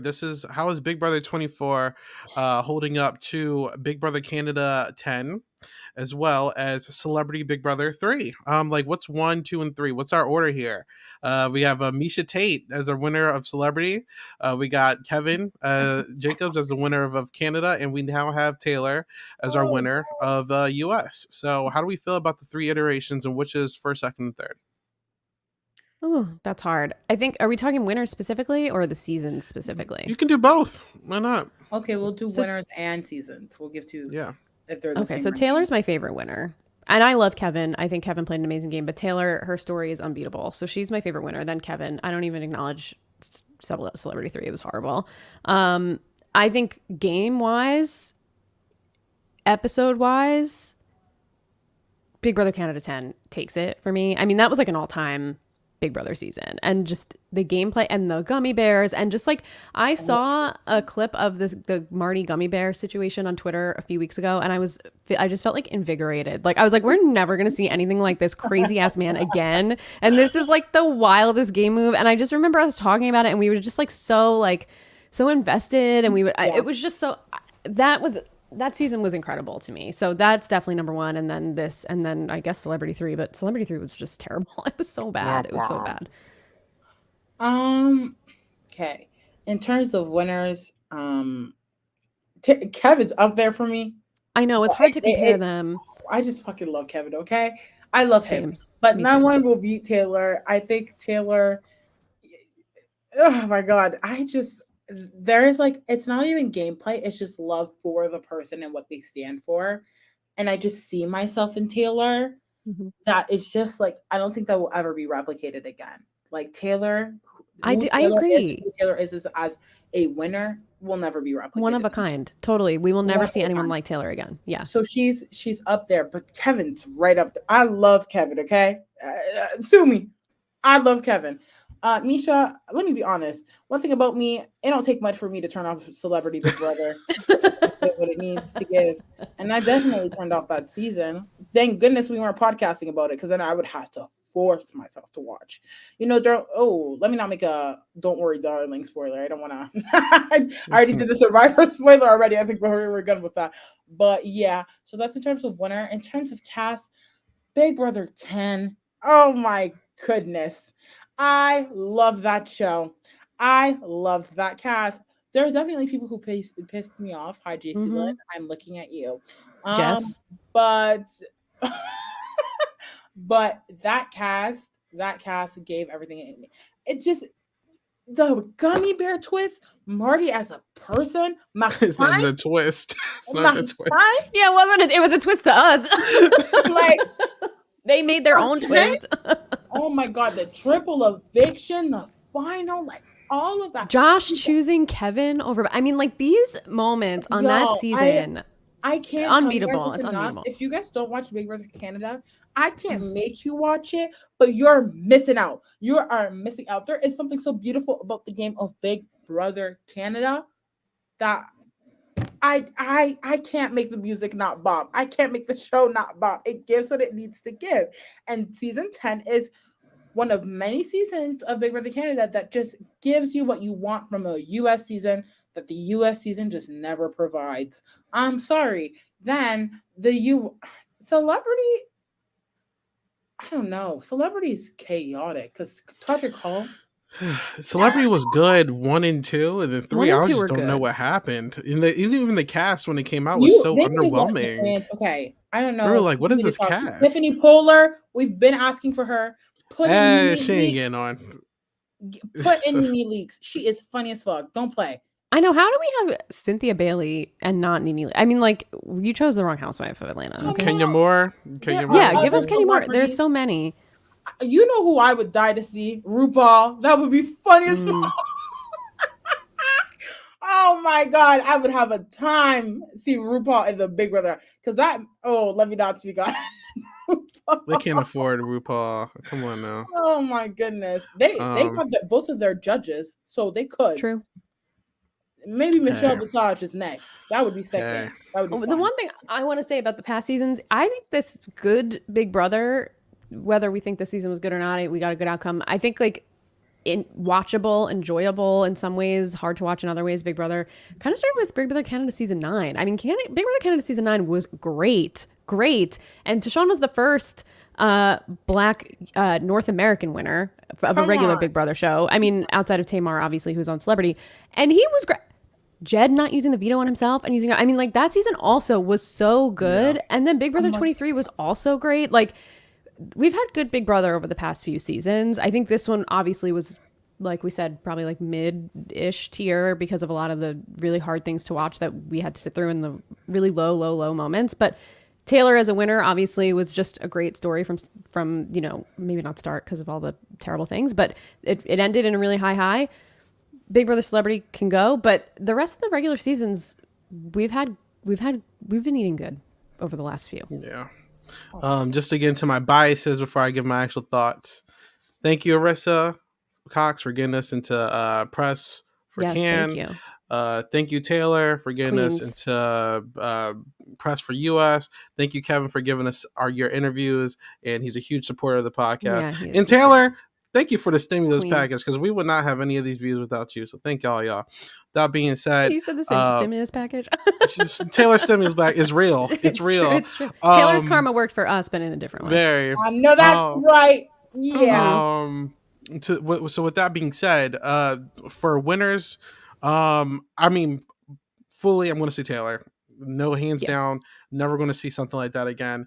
And it was so hard watching that show. Like, I've never had a player where I'm like, if this player leaves, I'm dropping the show. Yeah. Like I was so ready to stop watching Big Brother altogether. It would be the first time in my life that I would stop watching a season. I was so ready to drop the show for a little bit, but Taylor definitely saved me. So Taylor's number one.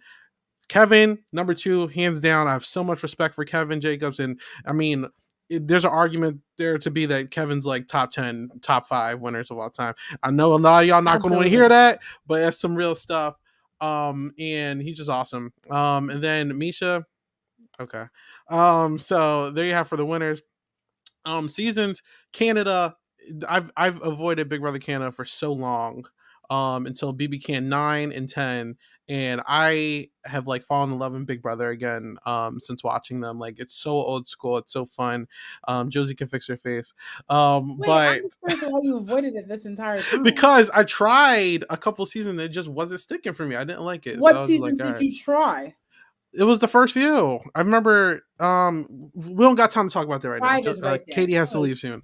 But Canada. I'm definitely gonna say Canada number 1. 24 strictly for the outcome number 2, and God, Celebrity was a snooze fest. Let me be honest with you, like, so bad. Ugh, it was so icky. The best part was supposed to be the jury questioning, and they took that away from me. We did not get a Celebrity reunion. They could have dragged Todrick, and we did not get that, and I hated it so much. So they did it in their votes, at least. Yes, I don't care. I wanted discourse, okay? Like, that was the only point that I was still watching Celebrity 3 for, and they took that from me, and I'm so mad. But there you go. But yeah, there you have it, guys. That is our review for Big Brother 24 as a season. This was a very fun time, ultimately because of the ending. And I'm so glad that, you know, some of you like Valencia, shout out Valencia, Joseph Boza, Seth, that's been here from the beginning. And then shout out to all the new heads who have been popping up since the whole Taylor drop. So thank you guys so much. If you haven't already, please check out, because I was not prepared for that. Give me 1 second. Please, if you are interested, check out the Silent Podcast social media pages. We are on Twitch, Twitter, YouTube, Apple Podcasts. We're on Spotify. I have to update this picture in general, but we are on everywhere. You can just find us on these pages. And please, if you like what you hear, subscribe. You can check out our coverage. There's so much postseason coverage that we're going to do for Big Brother, as well as if you're interested right now, you watch Survivor. G Worthy has her Survivor podcast. If you're into the Mole, Carrie and JD are hosting that, and we have so many more other podcasts. Mark Levy's doing an interview with the Lego Masters host tomorrow. We have so much more content that's coming out, and we are so excited to see you, and hopefully you guys stick around. So thank you so much. And if you're going to leave a review on the audio podcast, for those who are listening, only keep it 5 stars. If it's going to be 4 or lower, just don't even review at all, because it's going to drop our average down. But yeah, thank you so much for listening, and we can start doing our closes. So Josie, where can people find you, and what are you getting into? Yes, y'all. Hi. Thank you guys so much for sticking around for this long episode. It was giving what it needed to give. You guys can follow me on Instagram and Twitter at the same at JosianeXNM, JosianeXNM. Sorry, I keep thinking about a co-host that we have, Carrie. Love her. I am obviously I cover Big Brother in general. I have my own show called Just So Damn Messy, where we talk about some of the messiest reality TV. Remember how I talked about showmances? And if the girls care, a lot of the shows we cover do the showmance tease that needs to actually be required, a too hot to handle moment. Love is Blind season 3 is coming out. So we're gonna be on it. So if that's something that interests you, just keep a lookout for those platforms. And that's it for me. How about you, Katie? Yeah, you guys can throw me a follow on Twitter if you would like to at RealSlimKatie. You can also follow me on Twitch at twitch.tv/RealSlimKatie with an underscore at the end. Play a lot of cozy games and playing some scary games lately for spooky season, but it's a good time. We talk a lot about reality TV there too. If you want to just come in the chat and just have a conversation, it's a chill time. You can also hear me all over the place lately on Silent Podcasts. Obviously here, I'm excited to get into some of the post-show coverage we have on the Big Brother stuff with Isaiah. We are also covering the new Star Wars series on Disney Plus called Andor. We put our first episode out yesterday, myself and Naomi. Isaiah will be joining us moving forward as well. And we're talking about, we talked yesterday about the first 5 episodes. We're going to be continuing to recap that on The High Ground, which is also going to be streamed live on YouTube and Twitch if you'd like to contribute to the conversation there, if you like nerdy stuff. Also hosting Fire and Pod, which is a podcast about House of the Dragon with Chanel and Javier. Javier's taking a break this week. He has some personal obligations, so we're going to have Naomi on as well as a co-host, which is going to be really fun. You can also listen to me and Carrie on The Cool Water Show if you like talking about all things Real Housewives related. So there's a lot of Real Housewives stuff going down right now. We talk about it every week. And TJ Hates Quitters is coming back. I swore off the challenge as a whole. And I told Carrie on when did we record? I don't even know, Mondays, whatever day, that, okay, fine, I'll come back, but I reserve the right to quit at any time. So it's going to be a hate watch. If you want to just hear, Valencia calls me Shady Katie, but if you want to just hear like me rage talk about the challenge starting this Wednesday, come check us out on TJ Hates Quitters. We'll be talking about that every week. All right. And lastly, you can find me everywhere on 8 Ball Bangers, on every single podcast, platform, social media, all that stuff. So you can find me there. I was on Puya Zambigili's Twitch stream playing Goose Goose Duck with like Kevin and Chris Hubicki and all these other Arhead podcasters. It was a fun time, so check that out.